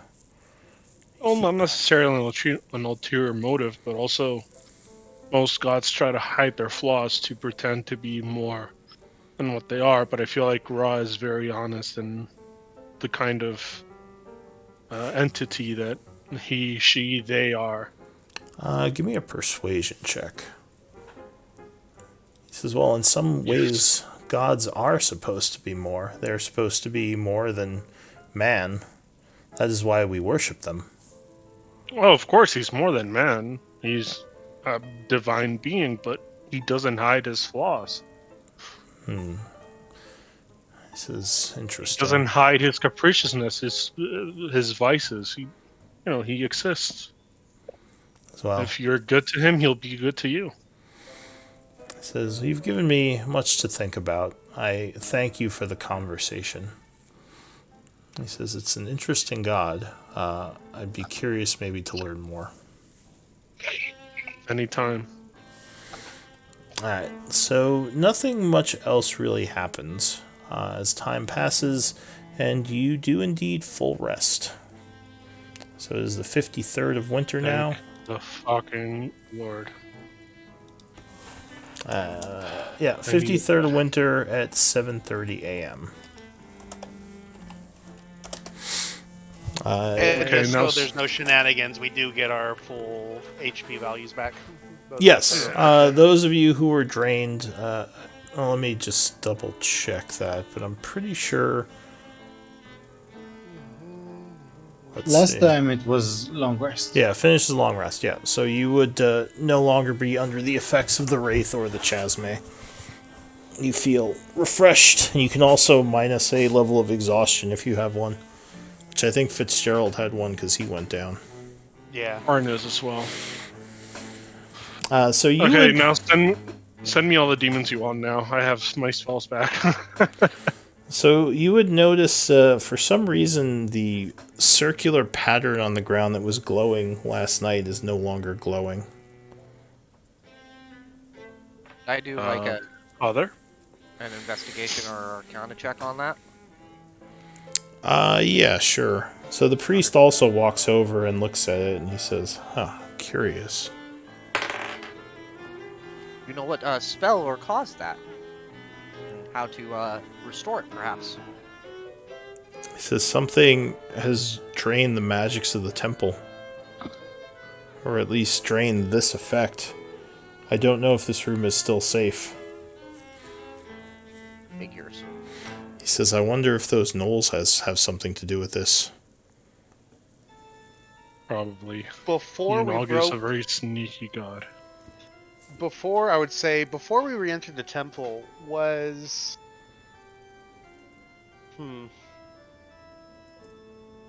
when the temple was sealed off, was this room still a safe haven, or did it happen until we first broke the seal? He says, no, this room was always a safe haven, even before the attacks. It was more meant to be a place of inner peace, where communication with Heronius and his followers was easier to achieve. It just happened to also stop the corruptions that the gnolls put down. Do we notice the shadows and the darkness becoming more fog-like as it was before, or is it still the same? No, this the shadows are acting normally still in this place. Okay. Maybe the faith has finally run out, and I shrug apologetically towards the father. He says maybe, but it seems like a strange coincidence. I would more think something has happened to tap the energies, which could be those gnolls have done something. In any case, I don't know if this place is still safe, so be cautious. Good to know. Sorry, folks. Can I take like 2 seconds? I need to go use the bathroom. Yeah, do we want to do a 5-minute? We're like, I think we're more than At the halfway midway through. point. Yeah, Yeah, so let's fine. do a 5-minute break, do some restroom, and come Yeah, back. thank you, folks. Sorry to interrupt. Oh, that's Alright, fine. buddy. Oh, no It worries. I don't forgive you, but it's fine. Ra may Unforgiven. forgive you, but I don't.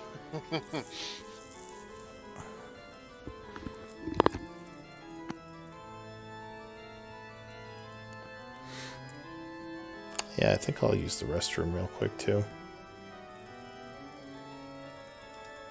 After I turn off my camera.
Interesting.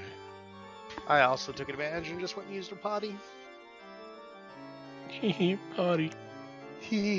Shut up.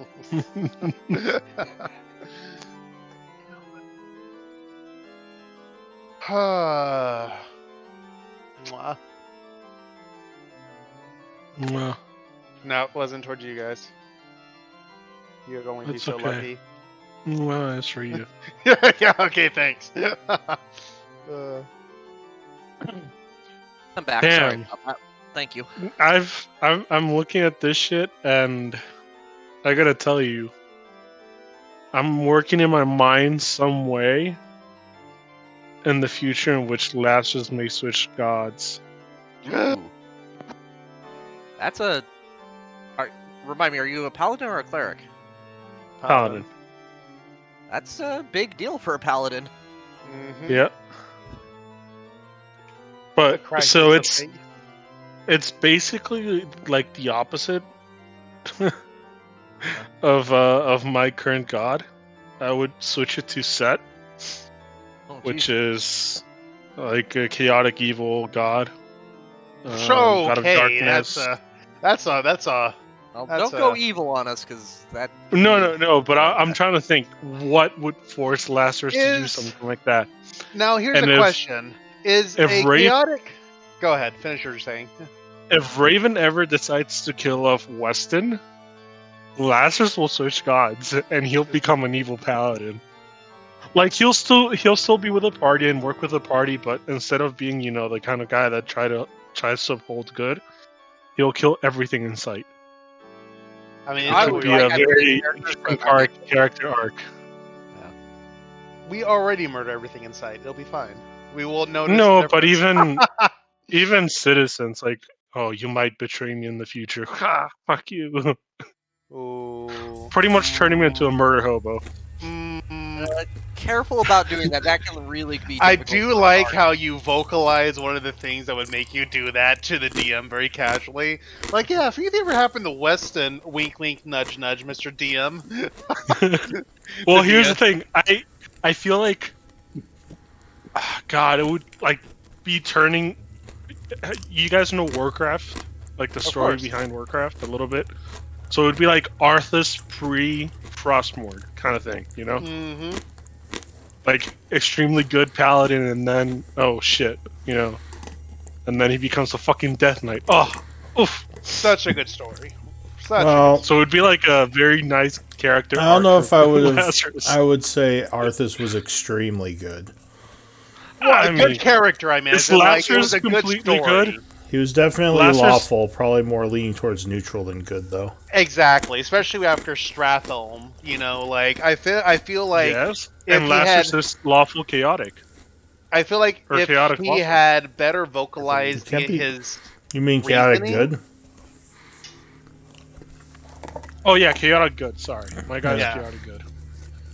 But I mean, and like, I'm not saying Lazarus is perfect, but he tries to do good, the same as Arthas tried to do.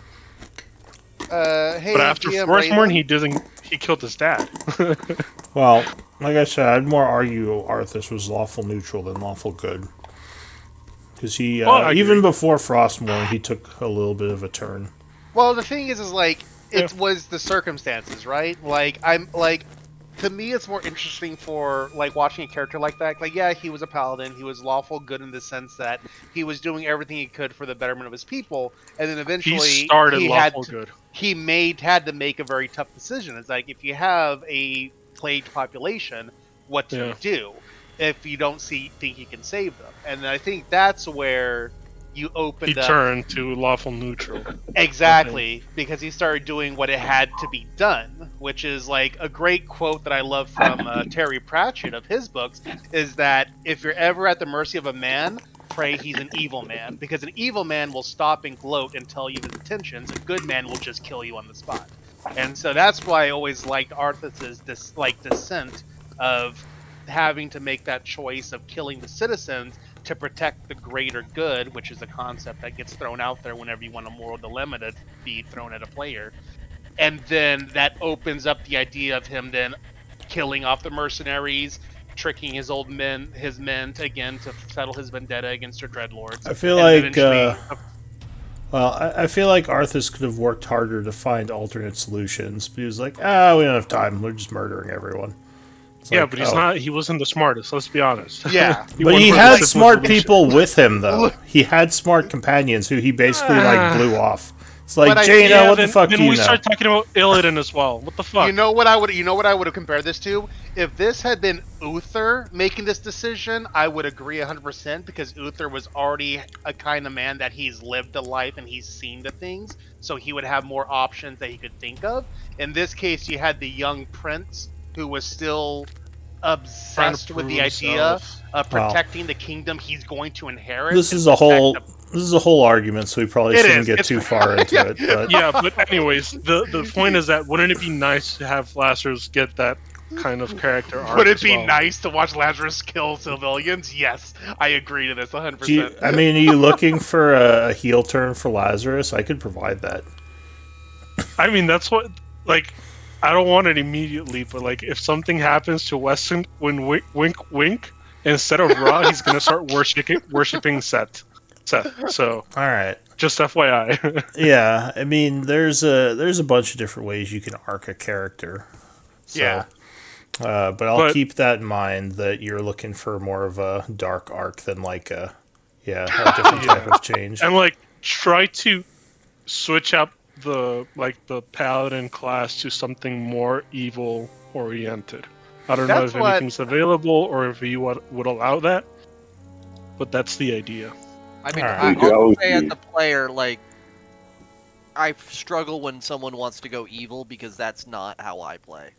Yeah. Right, but not evil, you know, he just be kind of done with the world. He would and be more have neutral. little Basically, faith. you're saying is Lazarus would turn more neutral because evil is a hard turn. Chaotic and I- neutral would be and neutral is something that's harder to grasp for people. The idea because everything's good or bad, but neutral's in the middle. You would just be Right. more open to the ideas that if we had to kill these guys off instead of save them because it would, it Well, might make things better. You'd be more open. To he the would idea. think more about himself. But anyways, we can discuss this more in detail, Lou, if Sure. you're okay with that. We got a main chat for this shit. Let's keep it going. Yeah. So back in the room, as I said, it is morning time. What does the group want to do?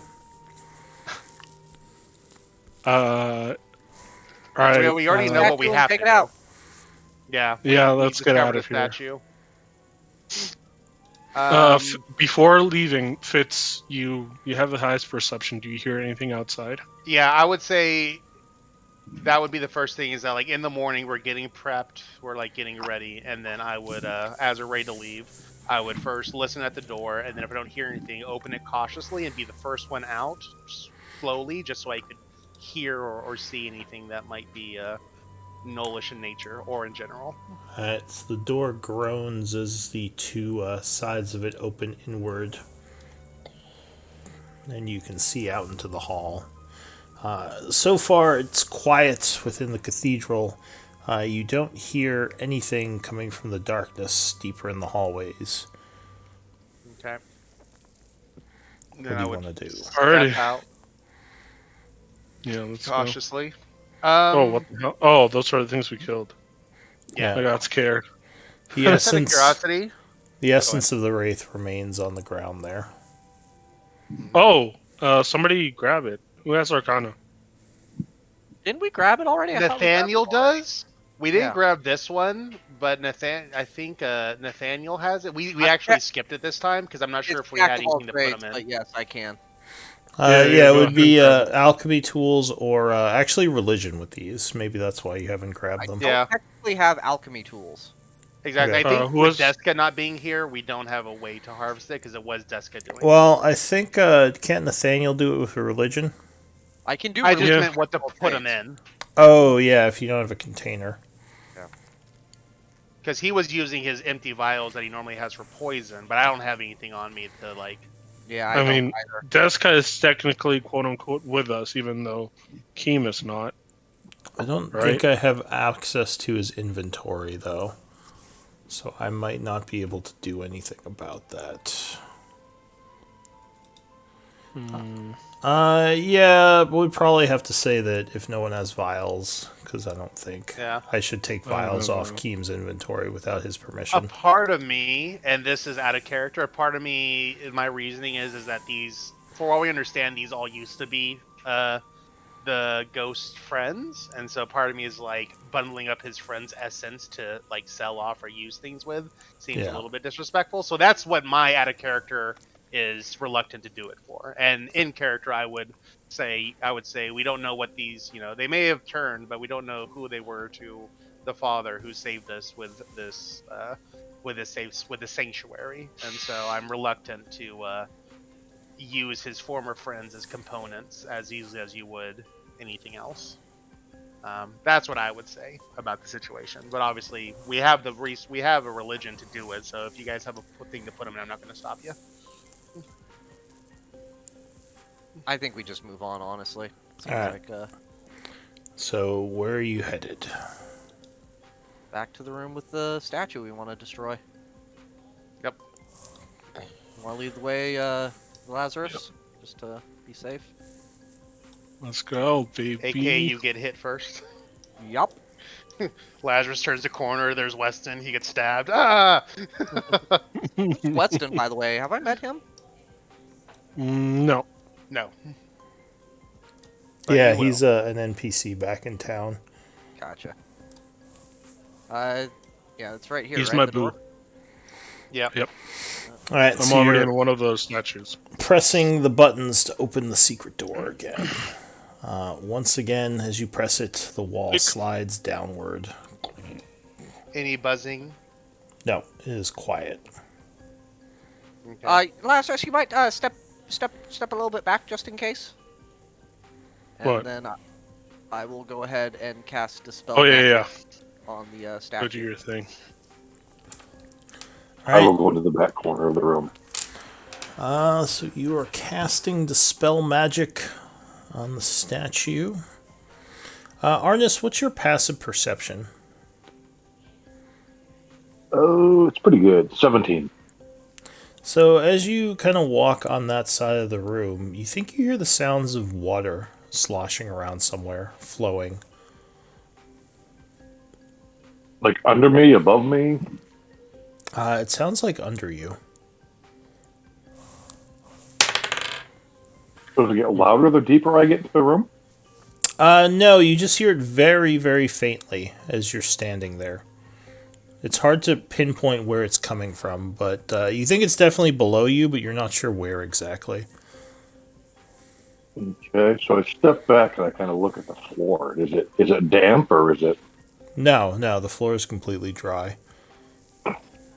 no cracks, no water running down the walls? Do you want to give me an investigation check? And are you all waiting while he's doing this, or are you casting Dispel Magic? Are you saying anything, Arnis? I once I step back because something's a little different. I'm going to say I hear water flowing underneath us. Okay, well, do you want me to take out the statue or not?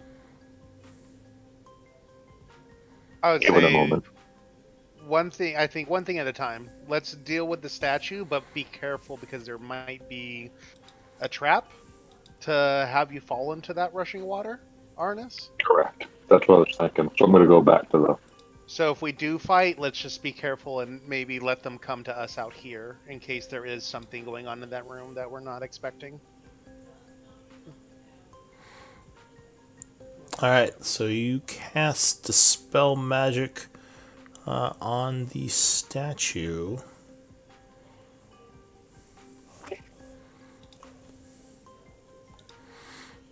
Go ahead and link it. It's right there at the top right now. Alright. So as the magic goes off, the statue, as before, the statue seems like it no longer exudes the shadow. This one seems like a weaker enchantment because you didn't have to roll anything. You didn't feel yourself having to fight against the magic. However, you do notice now as the shadows stop coming out of the statue, there is a bit of a swirling of the darkness next to the statues. And two large creatures appear, which you might recognize. Bad guys. Are they the monkey ones?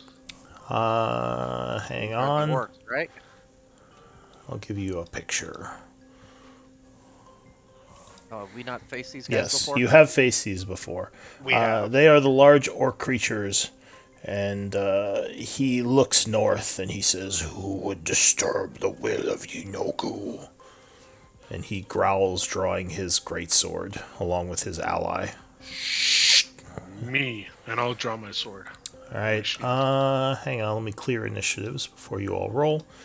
So yeah, they're definitely coming at you hot. So give me initiative rolls. Let me move just because. Yeah, you feel free to move the torch aside if you're worried about rolling. Yeah, I'll with move it. myself because the fucking torch is below me. Whoever's torch idea it. it was that we got to rest in before we dispelled the statue. Smart person. Oh, I guess I didn't even have the ability, but yeah, whatever. Oh wow.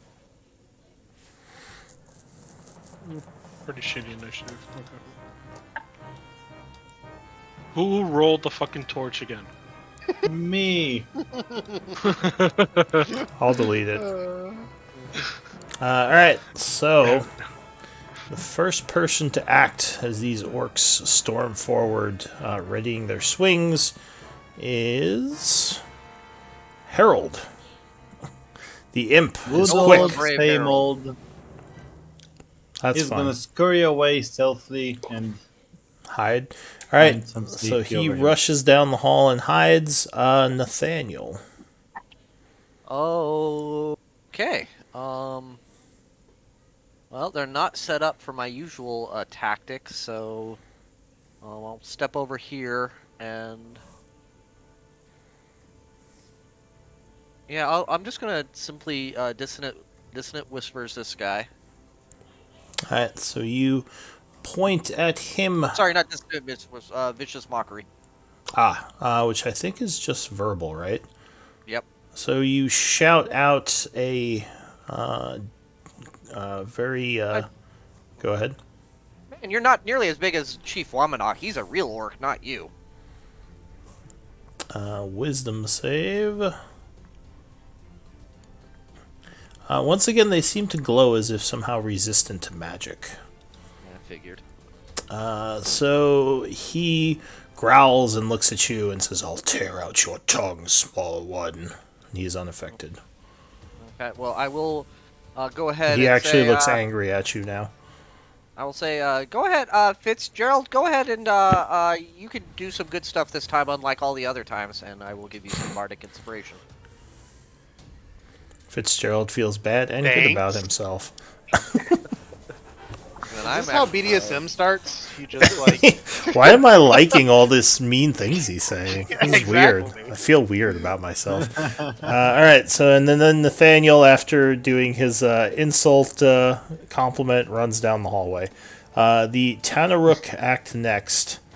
This one is going to go 5, 10, 15, 20. Walk over here, which would give you an Oppie Fitz, though I don't think you have a weapon to make one. no, I don't. You have your bow out. He's looking down the hall at Nathaniel, but realizes, oh wait, he can do aggressive. So he's going to use a bonus action to move again. First, getting an Oppie from Lazarus.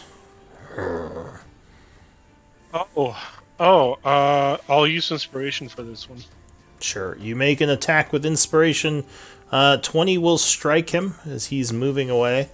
As a And there you go. so you use a Level 2. second level smite. So there is an explosion of radiant energy as you cut him, doing 33 points of damage. As a reaction, he is going to spin around and swing his axe, or his greatsword, at you with advantage.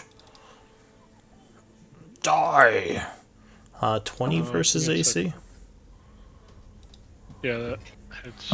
Alright, so after you explode your attack on him, he cuts back into you with his reaction attack for 12 slashing. He is then going to growl and continue moving this way. 5, 10, and at this point he's provoking an Oppie from you, Arnis. Oh, absolutely. So you can use your reaction Fuck if you him want. up. Yep, I'm just gonna jam my spears into him. Huh.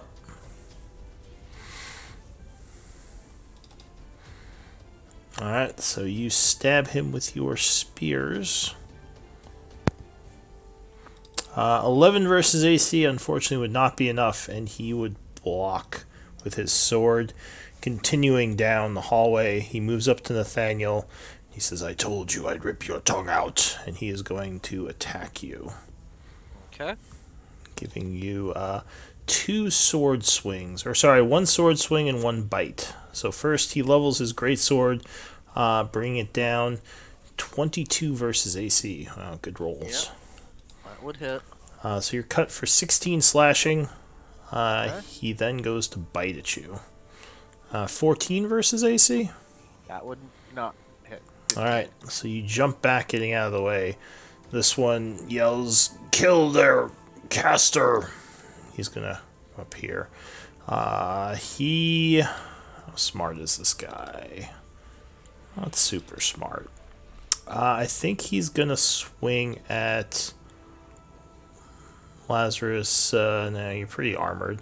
I think he's gonna go for Fitz. So he roars, spinning around, and attacks you, Fitzgerald. First with his greatsword. Ooh, 10 versus AC, probably a miss. Right? Yes. Yeah, I assume so. And 14. Hits. Alright, so he does manage to get a solid bite on you with his massive jaw, doing 6 piercing damage as he draws some blood. That's it for the Tanaruk, though. Fitzgerald. Oh, he did end his turn, yeah, so I'm assuming you're gonna do your thing. So I'm gonna go 1, 2, and 3 to right here. Yeah. And then I'm going to steady aim, and I'm going to shoot at this one in the back. What's steady aim? Oh, actually, can I use steady aim if I use my... What are you I talking? don't- If it's the advantage one, you already moved, so you couldn't steady aim. Is the He question... moved with his reaction before. Oh, yeah, that's yeah, true. that's what I was gonna That's look. true. Is current turn. Yeah. No, you're good. You're good. If you used your reaction last turn, then you're fine. You can steady aim. Boom. Oh yeah, 27 would strike as he gets an arrow right in the back for 17.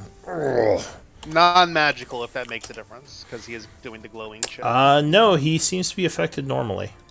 And that's my turn. Archers, he says, annoyed. That's it for, and I'll mark that they have weapons.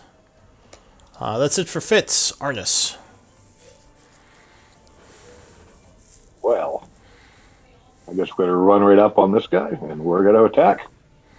Alright, so you attack with the flank, giving you +2 as he's distracted by Nathaniel. All right, spears. 24 with the first attack would strike as you stab him in the back, along with the arrowhead he just took, doing 4 points of damage. Second attack. Oh, natural 1. So you stab him once and he kind of spins around and parries your second stab with his greatsword and kicks you back a little, roaring at you. Anything else? Does he seem to be focused on me now, or does he still seem to be really pissed off at Nathaniel? He still looks pissed at Nathaniel. Like he wants to take him out. All right, I'm just going to keep pointing it out. Flurry. Flurry of blows. Yep. Alright, so you start moving much quicker. Hop, hop, hop, and take 2 more strikes in succession. Oof, but 10 is not enough as he parries that one as well. 16 would hit, though. Oh. She just half it, right? There we go. So he takes 6 points of damage and would look wounded by that hit. He says, wait your turn. I'll kill you soon enough. That's it for Arnis or Riran. I'm gonna start by shooting at this one. Alright, so he does have some cover from the wall, but go ahead. Not blessed. Yeah, not blessed, but you would strike with one of them, shooting him for 5 points of Eldritch Arcane damage. He turns towards you and says, I'll kill you for that. Anything Come else? get Or some. come get some. No, that's it. Lazarus, bottom of the round, as these guys just went running past you. Yes. I will use inspiration. Shout, die, you filthy demon! 15 would be enough, and you'd strike, Good lord. cutting him for 10 points of and a smite. Alright, so you use another spell, smiting him, doing a total of 27. I'm gonna He's- use Channel Divinity to get 1 spell slots back Alright. and attack again. Well, he is actually going to use his reaction to swing back at you with advantage. 22 versus AC. Yep. So he would cut into you for 15. And then you would take your second attack, but unfortunately 10 is not enough, and he would parry it. Clang. Anything else? I'm gonna use Shield of Faith. Alright, so you chant, bringing a shield of faith into being around you. Herald. And you are concentrating now. Harold is doing fine. He's pretty happy over there. Alright, Nathaniel. This guy is still pretty pissed looking at you. You know, you're really not as tall as you think you are. I've seen orcs that are at least 2 feet taller than you. Alright, so you unsettle him, doing your drum beat as you make subtle insults about his height. And then at a first level, cast Distant Whispers. I know he's resistant, but it's my best tactic. Alright, so he is going to make a wisdom save at a -3, which actually is not his best save. 3 becomes an 18, minus 3 is 15, which would just make it. So it goes. He goes, ha ha ha, yelling at you and gets ready to attack. Anything else? I'm not gonna burn a silvery barbs on that. Sorry. Alright. No, I don't. So the Tanaruk goes. He gets his sword ready, leveled, and he is going to swing at you again, Nathaniel. Die. Oof, 24 versus AC would strike you. Only 9 slashing, though. Biting at you is going to miss as you dodge backwards. I assume 11 would miss you.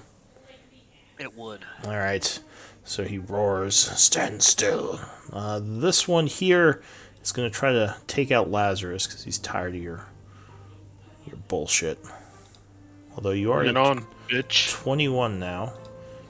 9 would miss as you parry his first greatsword swing, and he leans in to bite you. 19 would miss because of your shield of faith, and he roars in frustration. Not even close, baby. Fitzgerald, what are you gonna do? Oh, and I am. Second verse, same as the first. Steady aim, and I'm going to shoot the one that's being sandwiched down there. Alright, so you take aim, firing at him again. So 21 would strike. Go ahead and use Ooh. that bardic inspiration anyway, if it's not too late, please. Trust me. Isn't it just a plus, or is it just another reroll? It's plus, and trust me, do it. Plus what? Plus a D8? Yeah, plus a D8. Okay. Nathaniel yells, use that inspiration. Let's see. Something I had forgotten is that you can also add it to the damage. So I have magical inspiration. And cast a spell. Oh, it says cast a spell. Oh, cast a spell. Damn it, never mind. Yes. So yeah, so it's just the 15 damage. Ignore the other D8s. Alright, second little bard feature. I'm the only caster too, yeah. A creature. Oh, we're in. Oh yeah, so it'd be cast a spell that restores hit points or deals damage. Yeah, these aren't technically spells, so yep. Okay. And I'm the only caster in our group. Oh, right? so No one you else wouldn't. So what that does is, like, say you cast magic missile, you could add 1d8 to the damage of magic missile. It wouldn't be like but- you spend it on the attack roll. But I'm the only caster in our group, right? No, Ariran. Ariran casts. And actually, Blast. Deska is sort of a caster. Oh yeah, I Yeah. guess Eldritch Blast, yeah, or Ririn. I guess I'll have to give it to you occasionally too. I think Deska's used Guiding Bolt. But anyway, so that would be it. You deal your 15 points of damage, and I assume you're not using the Bardic Inspiration. I am not. Okay. So the creature at this point is starting to slow. Has a couple of arrows and stab wounds appear on him. He yells angrily, but he's still trying to kill Nathaniel. Arnis. I jump right on his back again and I strike. Stab, stab. All right, so you attack, I assume, with your 2 spears. I do. Well, actually, only one, because remember, once I hit, I leave it in him, so he's going to get stabbed once and punched. All right, so you have 1 spear in kick. your hand, and you... Ooh. Well, he would knock you back as you try to spear, but you do still have a kick attack. Or actually, you could just stab him twice, because you can take a second attack with the spear. Yeah, I'll do that, so... Oof. All right. So unfortunately, he is keeping you at bay, and yeah, those are your 2 attacks. We're gonna spend a key point because today we seem to be struggling unless we spend key points, and we're going to do 2 unarmed attacks. Flurry of Okay. blows. So you flurry of blows, punching. 23 would strike with the first. Bap. For 7 bludgeoning. Oh, and 19 would strike with the second. For another 4, and he is looking very wounded. Anything else? Hold on, let me look here real quick. That's a reaction. No, that is it. All right. Oriran.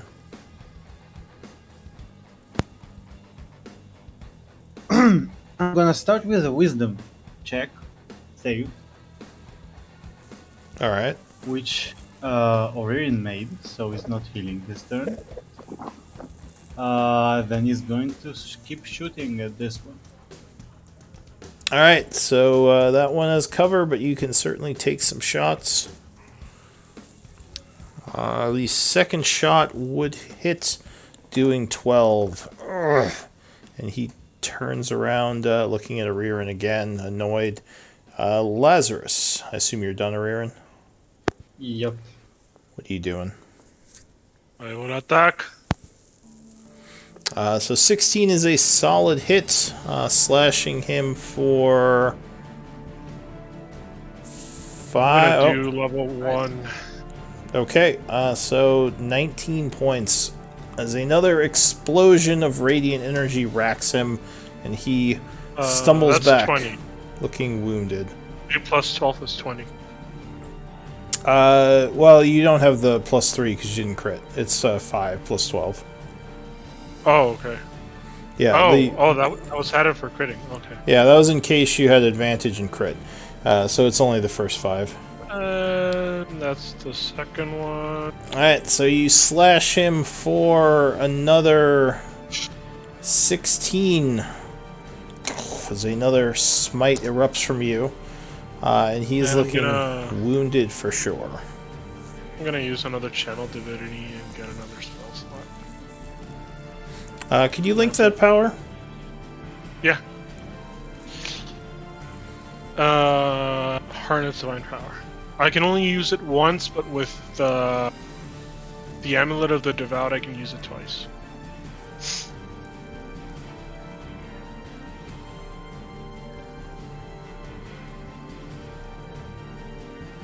The number of times you can use this feature is based on the level you've reached in the class. So So technically, I can use it once only, but with Amulet of the Devout, I get an extra channel divinity thingy. well, you get an extra channel divinity. I don't think that affects how many times you can use the power, because you don't have to use channel divinity for that. I think how many times you use the power is based I on do your have- level. Well, oh shit! Sorry, I shared the same. So at 7th level, I think you can do it twice.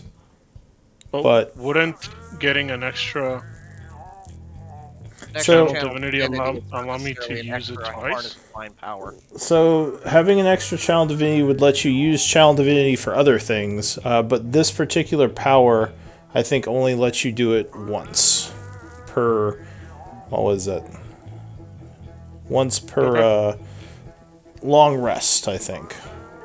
You know what I mean? Because you can have multiple channel divinities, but this power specifically just says you can use it once at 3rd, twice at 7th, etc. So you have the extra channel divinity, but I don't think you can use it for this because the power just says once for this level.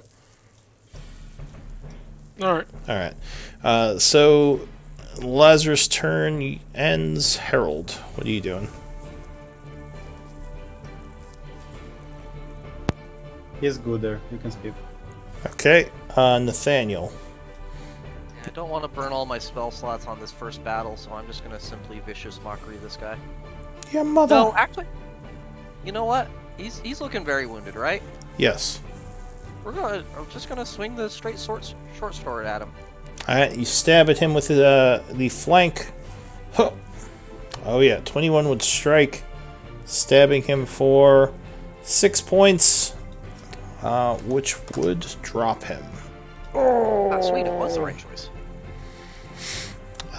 So Nathaniel, you are done. Yes.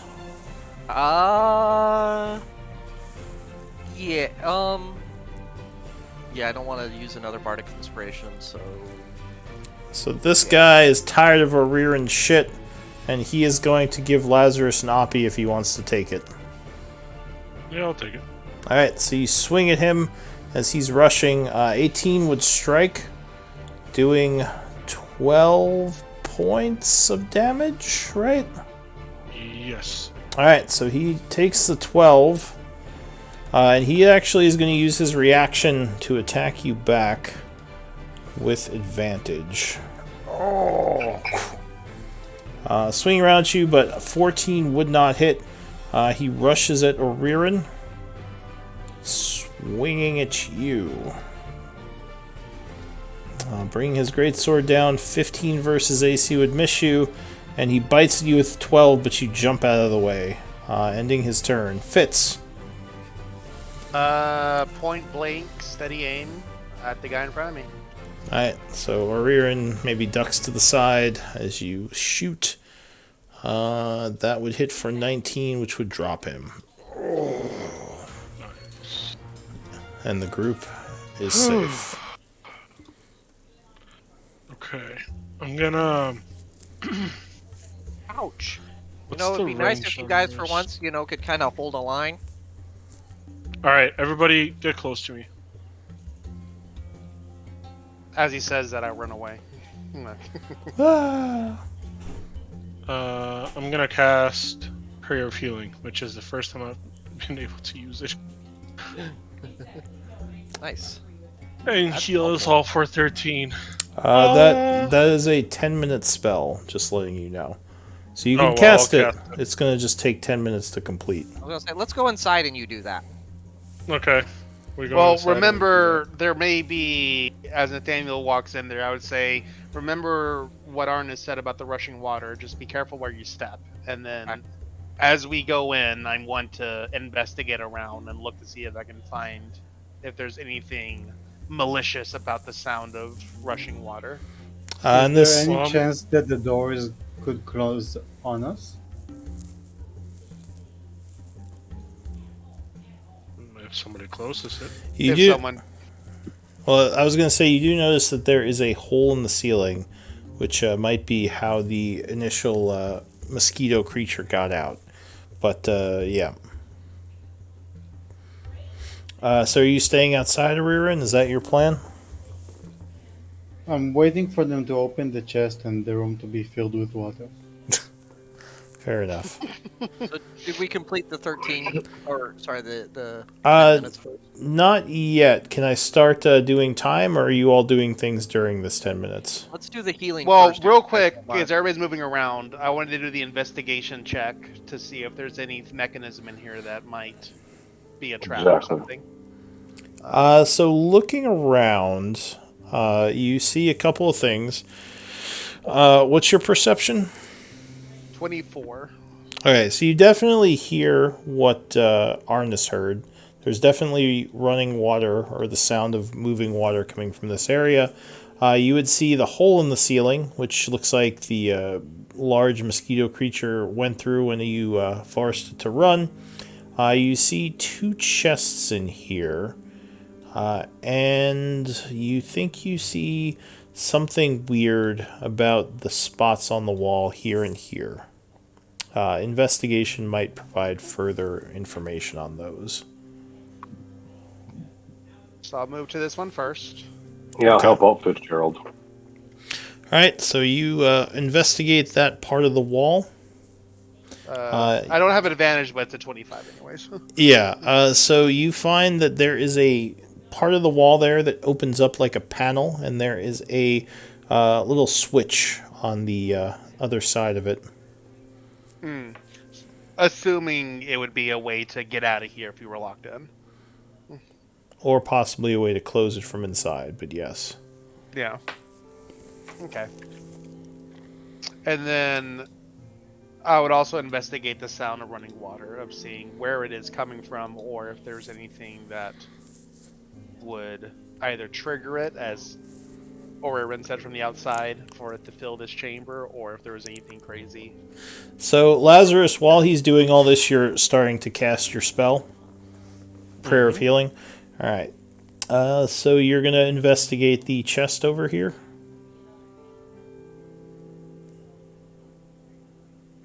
Is that what you said, Fitz? Oh no, I was I wanted to make sure that the sound of running water wasn't malicious. That there's not like any pressure plates in here that if we hit it the wrong way, or investigate. Like basically, I'm investigating everything. I'm making sure there's no traps, and then if I don't find any traps beyond the panels, Well, then I would investigate the chest next. you don't see anything in here that obviously would trigger a trap with your 25. Okay. So then I would. Yes. Then I would go move on to the chest. Give me an investigation again.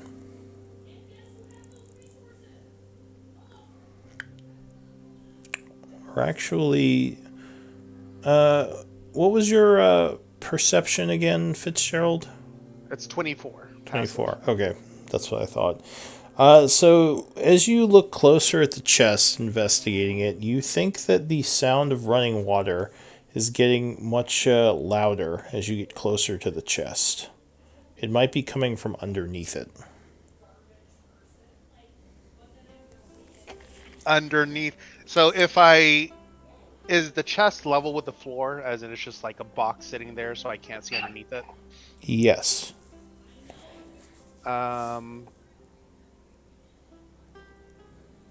I would mention that to the others. I would say the running water seems to be in this area. I'm not sure if it's linked to the chest or not. Is it damp? Like the Say that bottom one of the chest? Is the bottom of the chest damp? I'll walk over. I hadn't touched it yet, so I think when he says that, I'll lightly touch the chest, not open anything, but I'll just like touch it and see if anything happens. All right. So, when you, okay. So as you're kind of looking at the chest, you would actually, now that you're closer, you think that it might not be completely level with the floor, and it might actually sink into the floor a bit. The chest is currently sinking into the floor a little bit, like by a notch or two. Yeah, Wonder like basically maybe there's like a what would it be called? Like a, I don't want to say a panel, but like a maybe a cubby hole kind of that the chest is sitting in, where the floor I'm is thinking actually. Raiders of the Lost Ark, as in if we take anything out of the chest, the weight will change and it'll go back up, and then bad things happen. But That I wouldn't know certainly- that as my character. That certainly could be. It definitely looks suspicious to you. Yeah. As I notice this, I would put my hand out to Arnis as he walks up next to me, and I would say, I think tampering with this chest will make something happen with the water. Let's go look at the other one first, and we can decide whether or not it's worth the risk. And then I'll walk away from the chest. All right. I'll So follow. at this point, with all the searching and everything, Lazarus, your spell would go off. So everyone would gain 13 hit points. Thank you very much, Lazarus. You are of some value.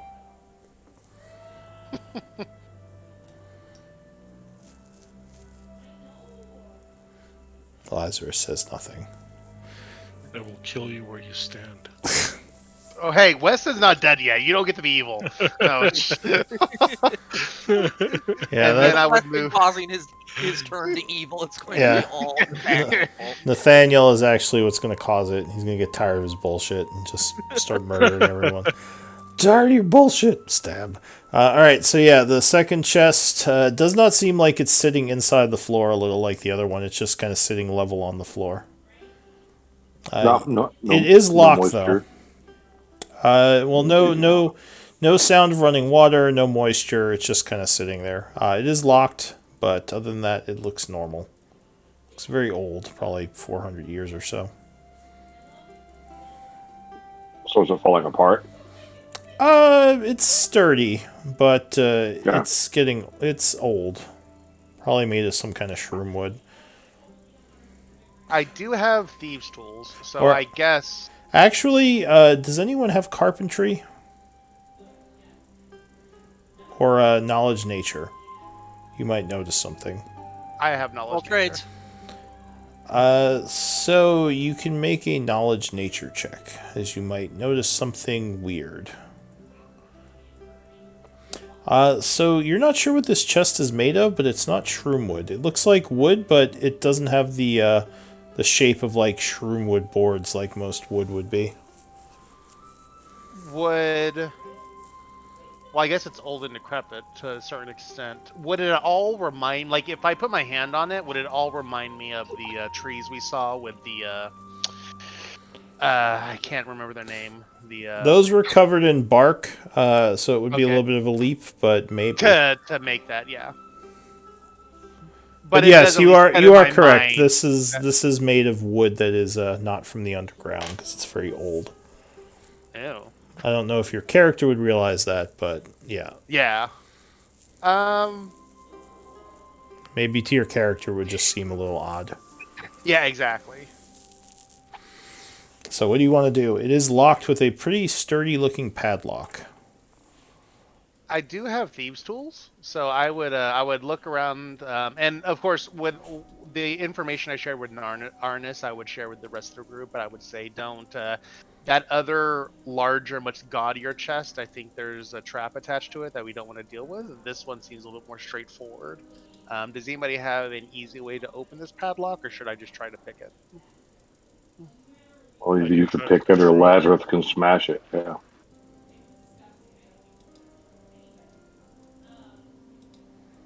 You want me to smash it? I'll Well, try those are to the pick two it first. options. Yeah, I mean, I the two do options. the locks first. If you smash, you can destroy what's in there. Yeah.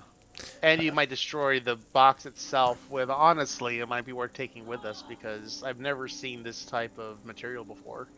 And if it's anything, well, it Alright. could be surface material. That might fetch something for us, if not the contents. And so I'll try to pick it as I say this Alright. offhandedly. Give me a thieves' tools check. I've never used this before. Alright, 3, 2, 1, go. 18 would be enough. So you there's a click as you open up the chest. Well, as you open up the lock, and I assume you're opening the chest. I would have mean, yeah, I would. Give me a D10 roll. Roll 1d10. Oop. Monkey in the middle. 5. Nice middle number. So in this chest, there are a couple of things.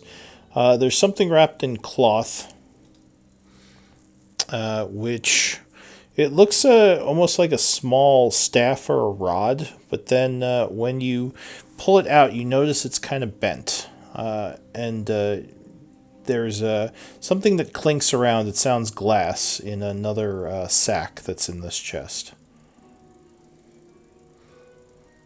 I would, based on the people around me, I would grab the staff or grab the cloth with the thing in it, and I would probably toss that at a rear end, just like, you know, over my shoulder, pass it to him. And then you said it's like a little satchel, and it sounds like there's glass inside of it. Yes, and actually, as you pull the thing out of the chest more, it feels like it might unfold. Do you want to? Well, I guess you didn't look under the cloth to see what it is, right? You just threw it to a rear end. No, I just passed it over to a rear end who was Okay. next to me, and Sure. then the other thing that sounds like glass, I would actually like look into it and not try to hand it off. So there what looks like to be a potion holder and 5 potions. Looks like there were markings on them at one time, but the paper has deteriorated, and they all now just look like clear liquids.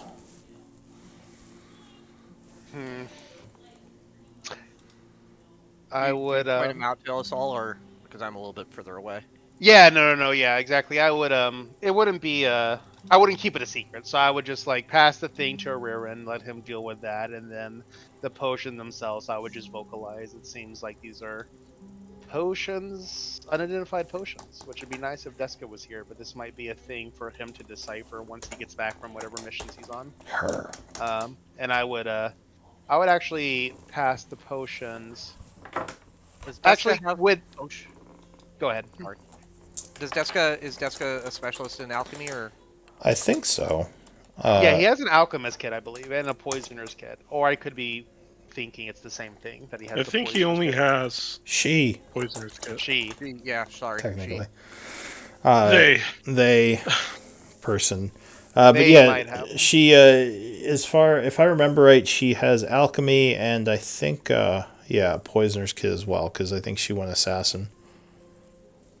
Say that she can certainly take a look at them, but it would take me 10 minutes each, but I could definitely identify them. But at just on sight, I am again jack of all trades. Would I recognize them as basic healing potions, which I feel like I would be able to spot a pretty obvious healing potion? If you had an herbalism kit, you could probably identify them. But just looking at a clear vial of liquid, it could be any number of potions. Okay, so it's not. None of them are obviously healing potions. No, there's no way to know for sure without some kind of test. Fair enough. Because a lot of potions could just have no look to them. They just look like liquid. No, fair enough. Yeah. I think very carefully I would, as we talk about the potions, that we failed to see anything remarkable about them, I would put the potions away, and then I would turn to Ariran and wait for him to unwrap that thing to see what he has. I would. Alright, so you pull something odd out of piece of this piece of cloth that was covering it. It looks like a short bow that is folded in half, which you would think would break it, but it looks like it's still attached both sides of it. So it's kind of compact, and it looks like it can be unfolded to create a short bow. I don't have detect magic, but would I detect a magical essence of it, perhaps? It certainly looks interesting. History might tell you something about it. Well, it really does look like something you would want to hold on to, right, Fitz? As he unpacks it, and then I assume he folds it out into the bow, and is a more recognizable shape. So do you actually unfold it into the bow, like the two halves of the stick? Yeah, I would. All right, so there is a bit of a snapping sound as it glows for a moment, and it is now a full short bow. Again, Well, if you would, if magic. it glows, it's But, probably magical. if Yeah. you would like to spend 10 minutes examining it, I have a great knowledge of many things, and I might be able to determine its more. Well, we arcane already aspects. determined it's magical, so we can just give it to Fitz, right? I don't mind his. I don't mind letting Nathaniel look at it real quick, just to. That's the. You looking at it would just let you determine whether it's magical or not, or what it actually is. I can. Well, again, if I recognize it, which I recognize almost everything. If you give me some time and examine it, and looking at its markings and its magical nature, yes, I would more than likely be able to determine everything about it because I'm Nathaniel. I mean, that seems like a good enough reason for me. So I would. Now, is it? I would gesture for Ariran to pass it over to him, just so he sure. can look it out. And in the meantime, I would just stash the potions on myself for now. Actually, no, I would definitely give the potions to Ariran, since he's the one who's taking care of most of our things. I would say, do you want to? Out of everybody here, you're the one that gets hit almost the least and can take them the most. And I'm afraid that if I hold them, Well, they you might get need lost. them. I won't need them. Okay. So I'll keep the potions on me, and then we'll give the bow to Nathaniel so that he can. You can give some to Laz. He usually gets hit a bunch. We don't know what they are yet, though, so we don't know if they're healing potions or not. So that's why I'm So we can give it to Nathaniel. I think he knows a bunch of stuff about everything, right? Yeah, I just he can wouldn't be wanna- our guinea pig. I just wouldn't want to spend, again, 5 potions. That's 10 minutes apiece. That's an hour that we would spend examining them. I don't mind spending 10 minutes for the bow, but we should probably Actually, wait until- give me a D20 roll for events, because you've been here a while now. As you're all kind of talking and deciding what to do. I've already done one today. I have two. I'll do it. Come, let me bring chaos into this discussion. Nope, you're lucky for now. Nothing has happened. Continue. So once they hand me the bow, I would start ritually casting Identify as they continue to work through investigating different parts of the room. Okay. So Nathaniel goes over the corner and begins. And you do have a pearl, right? Probably not actually. Ooh. I didn't think about that before. Unfortunately, yeah. If you don't have a pearl, you would not be able to use Identify yet. Did you have one?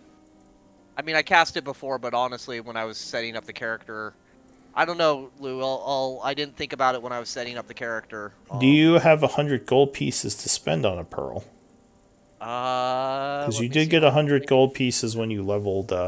Because you started higher level, so you would Yeah, have I had. did. So I spent some of it on the studded leather, and that was 45 GP. All right. So, if you want, we can say maybe you have shittier armor and you have a pearl. I'd rather honestly have the armor at the, Alright. yeah, I'd rather have the armor at this point, so All right. So we may have to wait on identifying things, unfortunately. But if you want, you can. When you have an hour to mess around with it, you can try to figure out some of the properties of a magical item just by using it, like just experimenting. okay. So sorry folks, I guess I can't do Identify despite having the spell. Is it only 100 gold pieces? Sorry, I didn't pay much attention when I was creating my character. Yes. When you start, I think it's 3rd level. If your character is 3rd level or over for starting, or it might be 2nd level, I forget. But you get 100 gold pieces extra, plus whatever you get for your starting equipment. Well, so I would have. Oh yeah. I'll look it up and then I can determine more carefully if I would have been able to. Yeah, if you can, that's fine. I just assumed you, if you had Identify. But if you're not a caster, you might not know about the pearl thing. Yeah, I mean, I know, I just didn't think about it when I was just adding spells. I wasn't actually looking at. I mean, if you'll allow it, I don't mind just spending 100 gold right now. Saying because before we left on this mission, we were like doing the shopping bazaar, so we could just retcon that he's like, oh, I need to find a pearl, or anything, or we could just save it for another day. Hey, Nathaniel, odd or even? Let's do even this I'll see what the dice says about this. Hell yeah, I love this. I like that. We I like are that the odd. solution. Alright. I'm always in. So the dice like you this time. I'll say that you're like, wait, didn't we take care of this? And everyone thinks back to the market as there's a quick flashback scene of Nathaniel buying a pearl. Go ahead, spend 100 gold pieces. I do not have it, so you'll have to take it out of inventory if that's okay with folks.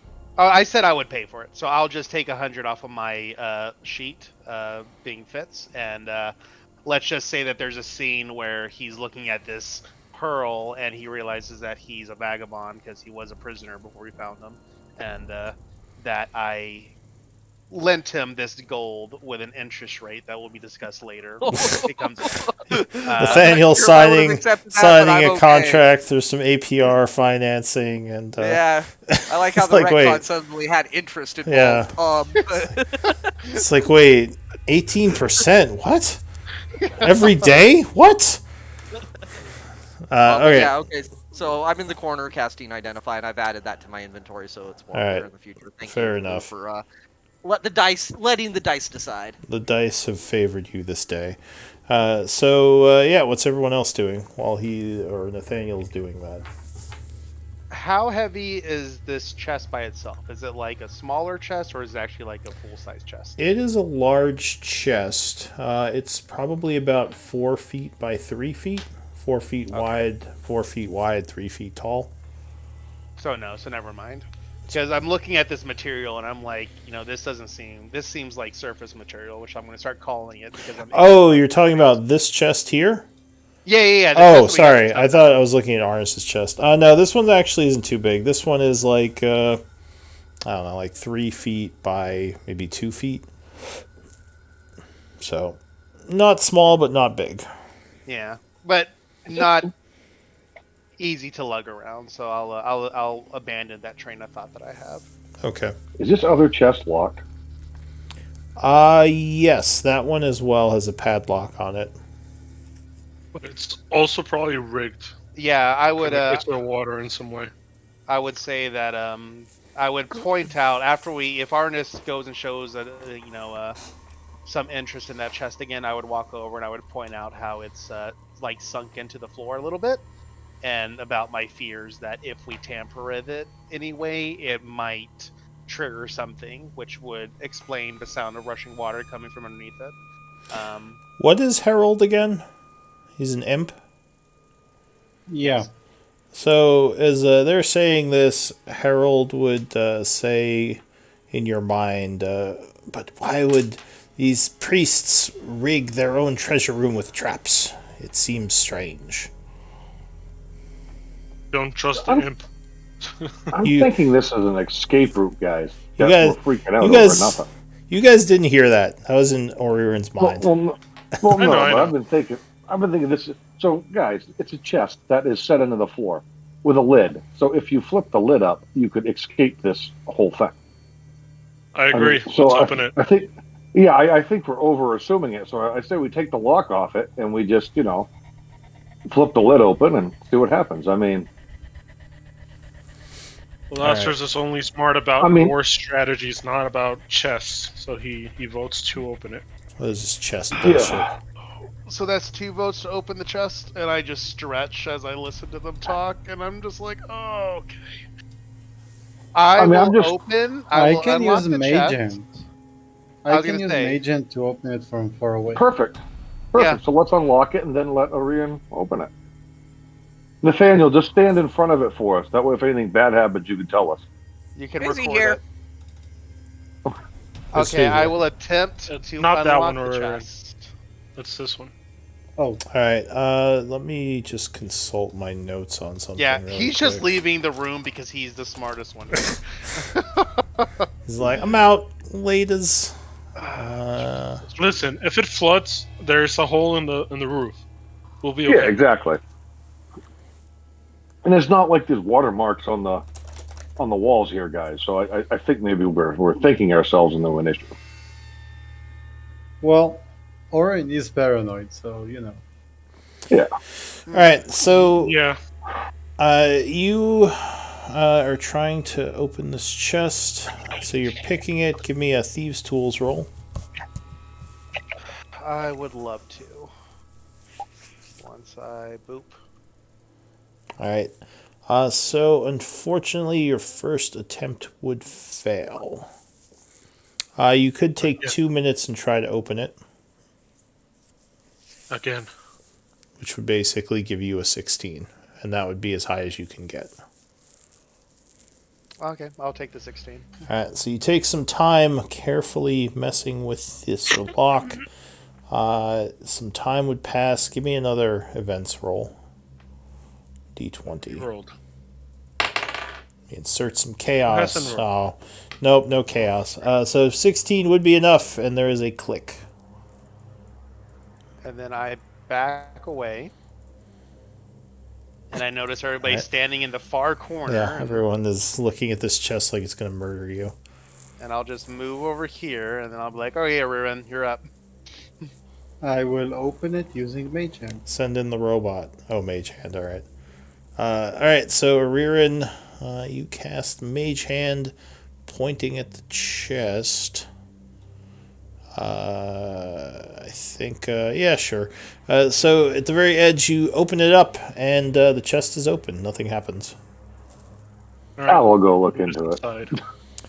Inside, there is a very nice looking set of chainmail with the symbol of Heronius on it. Oh wait, I guess if it's enchanted, yeah, I'll take it.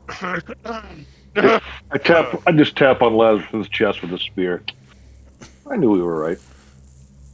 Yeah, it. I mean, there's no way, obviously, to tell if it's magical, but it does look very shiny.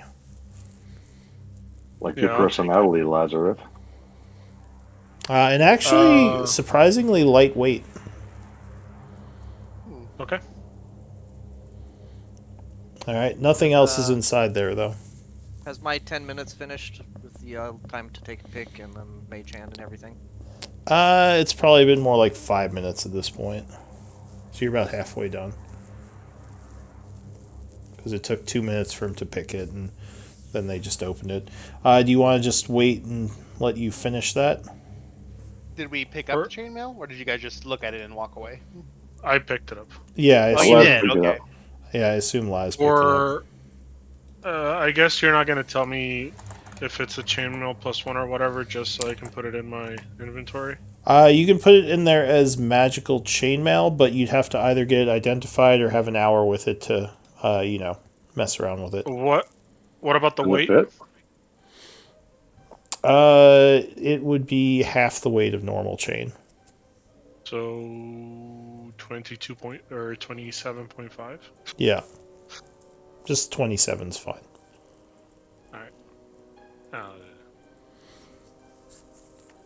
So yeah, you would guess this is probably magical because of the amazing condition that it is in for how long it's been in this chest. Though you have no idea what it actually is. Okay. Nathaniel, at this point, I'll say you figure out the bow. It is a +1 short bow. Normally, without attunement, it can be folded in half to make it easier to put on like one's belt or something, so you don't have to actually carry it on your back. But with attunement, it can be summoned to the attuned, and it can produce ammunition. Almost Oh, like a bucket fisherman. So who's the person who uses the bow mostly? Is that Fitzgerald? It is. Yes, and So we've I would look agreed over at beforehand that any magical bows would go to Fitz because we also have Deska, but she has 2 daggers now. Yes. So I would look over at Fitzgerald after I finish the identify, and I say, Fitz, my friend, I'm very sorry to tell you that this is absolutely of no worth whatsoever and completely useless. Give me a deception check. Well, hold on. I'm not going that far yet. Just like I hold a beat and I say, I had you there for a second. No, it's a really cool bow. It has, and then I would explain all of it to you. All right. So he explains what it does with both with and without attunement. Okay. I would look to Lazarus and Ariran for approval, and then I would reach out my hands and take it from him as long as he gave it to it willingly. And, yours. I have nothing to do with your bows. And then I'll. I mean, I could use it. So yeah, Because just a I quick. know how to. I guess it's up to Fitzgerald. Does he prefer the long bow or the short bow? It's totally his call. I think at this point, since we're fighting demons, anything magical will. Yeah. Yeah, Exactly. anything with the +1's going to give you that a nice bonus. Exactly. I find myself lacking when fighting these demons, and so this will help even the score a little bit.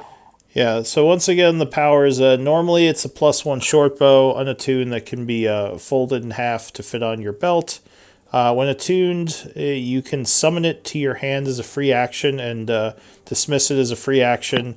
And if you draw it back, it will produce an arrow without having to actually use an arrow. Like a glowing, basically, arrow, like that shitty So old much D&D cooler than a cartoon. pocket fisherman. Yeah. I'll for now I'll just put it in my I'll put it in my pack, just since we're probably gonna be moving on soon. All right. Well, I would Yeah, say, no. as you guys finish Oh, that if up... Oh, sorry. So if you have it on you, Fitzgerald, do you have to have it on you, Fitzgerald, in order for it to work that way? Where it just like I have to sit an appears and- hour to attune with it, so I don't think just Yeah. walking around with it on me Yeah. Well, will meet that requirement. but if you put it, remember, if you do put it in your backpack, it will take an action to draw it out if you don't have it on your belt or on your back. Oh, Would- okay. just- Oh, yeah, that's right. I could still put it on my belt, right, and still use it. Yes, you can use it unattuned. Yeah, It just yeah. acts as a short +1 short bow. So it would still be magical. Yes. It just wouldn't have the other effects. You couldn't Yeah. summon it Yeah, but- or get free arrows, basically. Because I'm just thinking, when you're attuned to it, does he have to be carrying it to summon it? I mean, how cool would that be? You'd just be like sitting in a bar and like, You can dismiss it, and basically it goes into like a pocket dimension, and then you can summon it, and it'll appear in your hand. oh my god, you're gonna be so fun at parties. Abracadabra. So I'm gonna go ahead and ask the group, would you guys mind if we spend another 10 minutes to check out the chainmail that I found? That's what I was just going to ask. Do you want me to spend, that's some pretty No, not nice at all. chainmail you got there. I could take a look at that too. Yeah, while you guys that's do an- that, I'm gonna go look around in the hallway a little bit. All right, I Do hand we over want the to- chainmail. Before Arnis leaves, I will say, will you? I'm more curious about why this chest is depressed like that. Can you help me move it, maybe lift it and move it to see if there's something? Oh, I'm the wrong guy to ask to lift anything. Don't ask How Arnis to help handy. you move. He's like, Yeah. I guess while more the Nathaniel stringy is dex doing guy. that, I can help out with strength checks. All right, so it's actually pretty light now that the armor is removed from it. So you wouldn't even have to roll. You pick up the chest, moving it aside, and underneath it, there is a small trap door. Interesting. Is it a Trap door depressed locked. trapdoor? No, it's just a trapdoor underneath it. And now that the chest is moved, the sound of rushing water is much more apparent. Or not rushing water, but flowing water. Sounds like there's Is it- water flowing below there. Is it locked in any way? Do you want to try to open it? You Well, don't I see want to a see if there's like a lock or anything. you don't see a padlock, but looking closely, it does look like there is a lock in the wood itself. What do you I think? might as Fitch? well. Should we check it out? I'm like, if Arnis is correct about his assumption, this could be another way out, or it could even just be a source of fresh water. Which honestly, we don't know how long we're going to be in here, so it wouldn't be bad to have as a backup plan. All right, then go ahead. I don't know of any demons that would make this kind of sound while they're idling.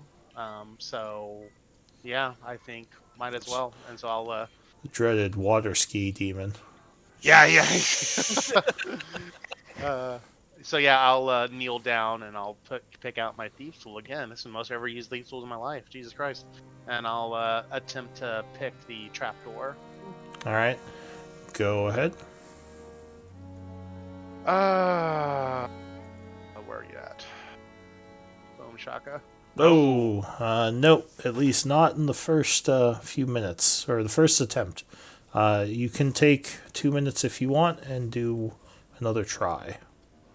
Yeah, I might as well while they're over there. Like, basically, as he's attuned, he's checking out this chainmail, and I assume eventually Ladrick gets bored of looking at me fail, and he walks over to see what it's about. I would do another attempt. All right, so 2 minutes pass, and yes, 16 is enough. And there's a click as the locking mechanism opens up. I would open it slowly, and just now that I have that curiosity peaked, does this also look like the wood as the other chest over there, the unknown material? Or does it look more like Excuse a me. room? Thank you. No, this also looks like an older wood, which is actually surprisingly in very good condition for how old this would be, unlike the chest. Would I be using a nature check? Be able to I'm gonna open it first, and we'll see what happens then. And as long as I don't die immediately, would I make a nature check to maybe understand if the wood itself is just this durable, or if there's been something done to it? So I mean, this is a type of wood you probably haven't seen before. Though you would guess that it probably something's most likely been done to it. Unless whatever wood they used is just some really strong wood that just lasts forever. Which I guess if I had the carpenter thing, I would be able to examine more. So this is Probably. just the curiosity. So I'm not worried about it. So I just opened the thing. so down below, it looks like it drops about 20 feet into what looks like just a bunch of flowing water. The walls of the kind of pit down there, it's not really a pit, but the walls of the room down there are carved, and it looks like a bunch of water is flowing through the bottom of the room, continuously moving through. There's a bunch of algae everywhere, and it looks like maybe at this point you might see a few fish every now and then if you're watching. Ooh. So some kind of underground river, looks like. Are there rungs or a ladder going down, or is it just a drop? It looks like it's just a drop. You would note on the other side of the trap door, though, it looks like there's a spot where you could attach a rope, like a kind of a metal hook. Oh, okay. But at this point, yeah, there's no way to get down besides just jumping in. I ain't doing that.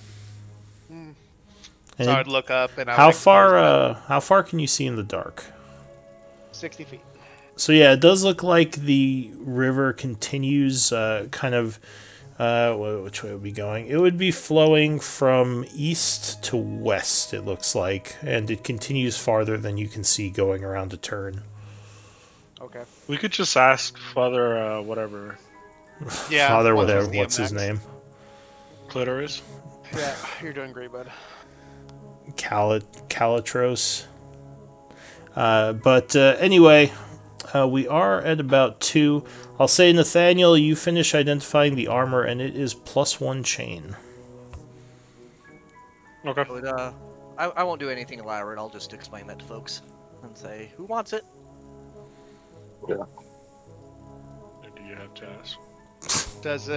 Is it better than your, well, here's a question though, I would say, because we have those 2 plate sets for you. If you use this now, will you be able to pass it on to somebody else later, once we have you fully kitted out in that armor you've been carrying around? Or is this just better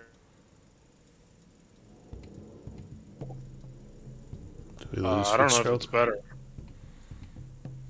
in general, and we call that extra It's definitely lighter. So I think chainmail is what, AC 16? Let me check. I think so. So this would just yes. be 1 higher, AC 17. Which is like splint, which is not bad. So for now, I'm gonna use this, but maybe I don't know what plate is. Yeah. Plate, I think, is 18. But this does, any heavy armor takes 10 minutes to don or doff. So it will take you some time to put it Does- on. Does he still, since it's lighter, just out of curiosity, does he still get disadvantage on stealth checks? Probably, because it's still a bunch of chains, like, clinking around. Yeah, gotcha. Yeah. Okay. So it But would. I mean, for now, it's definitely better. And later go on, ahead. if I do end up fixing plate, I can just hand this over to Orion. Yeah, so why don't we do MVP votes and we can wrap for this Saturday. We can rap battle for the chainmail. All right. Rap battle Rear for the end starts. chainmail. Yo, my name's a rear end. I don't know what else to say. I was wondering how far you were going to go with that. That's Me about all you get. Fuck. All right, I got 3 votes.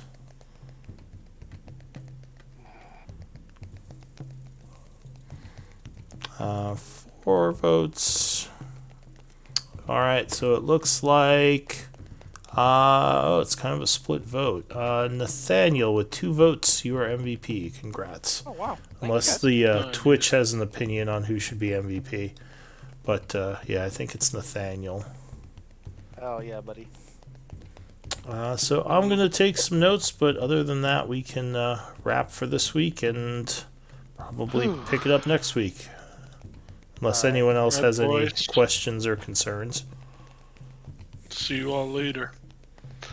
I am actually posting the journal already because I was taking notes. I'd be curious Nope. what you all Buddy. think of the voice because there is some snarkiness in there for you all. What? Nathaniel Boy. Snarky? What?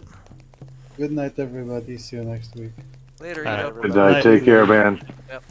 I'm gonna hop off too. Have a good one, folks. Yeah. Take care, man. everybody.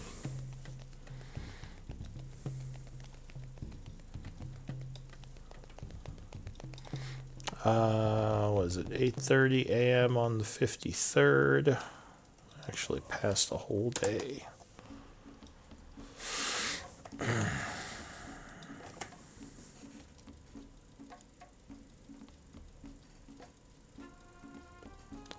And we did have AFK Keem this week.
All right.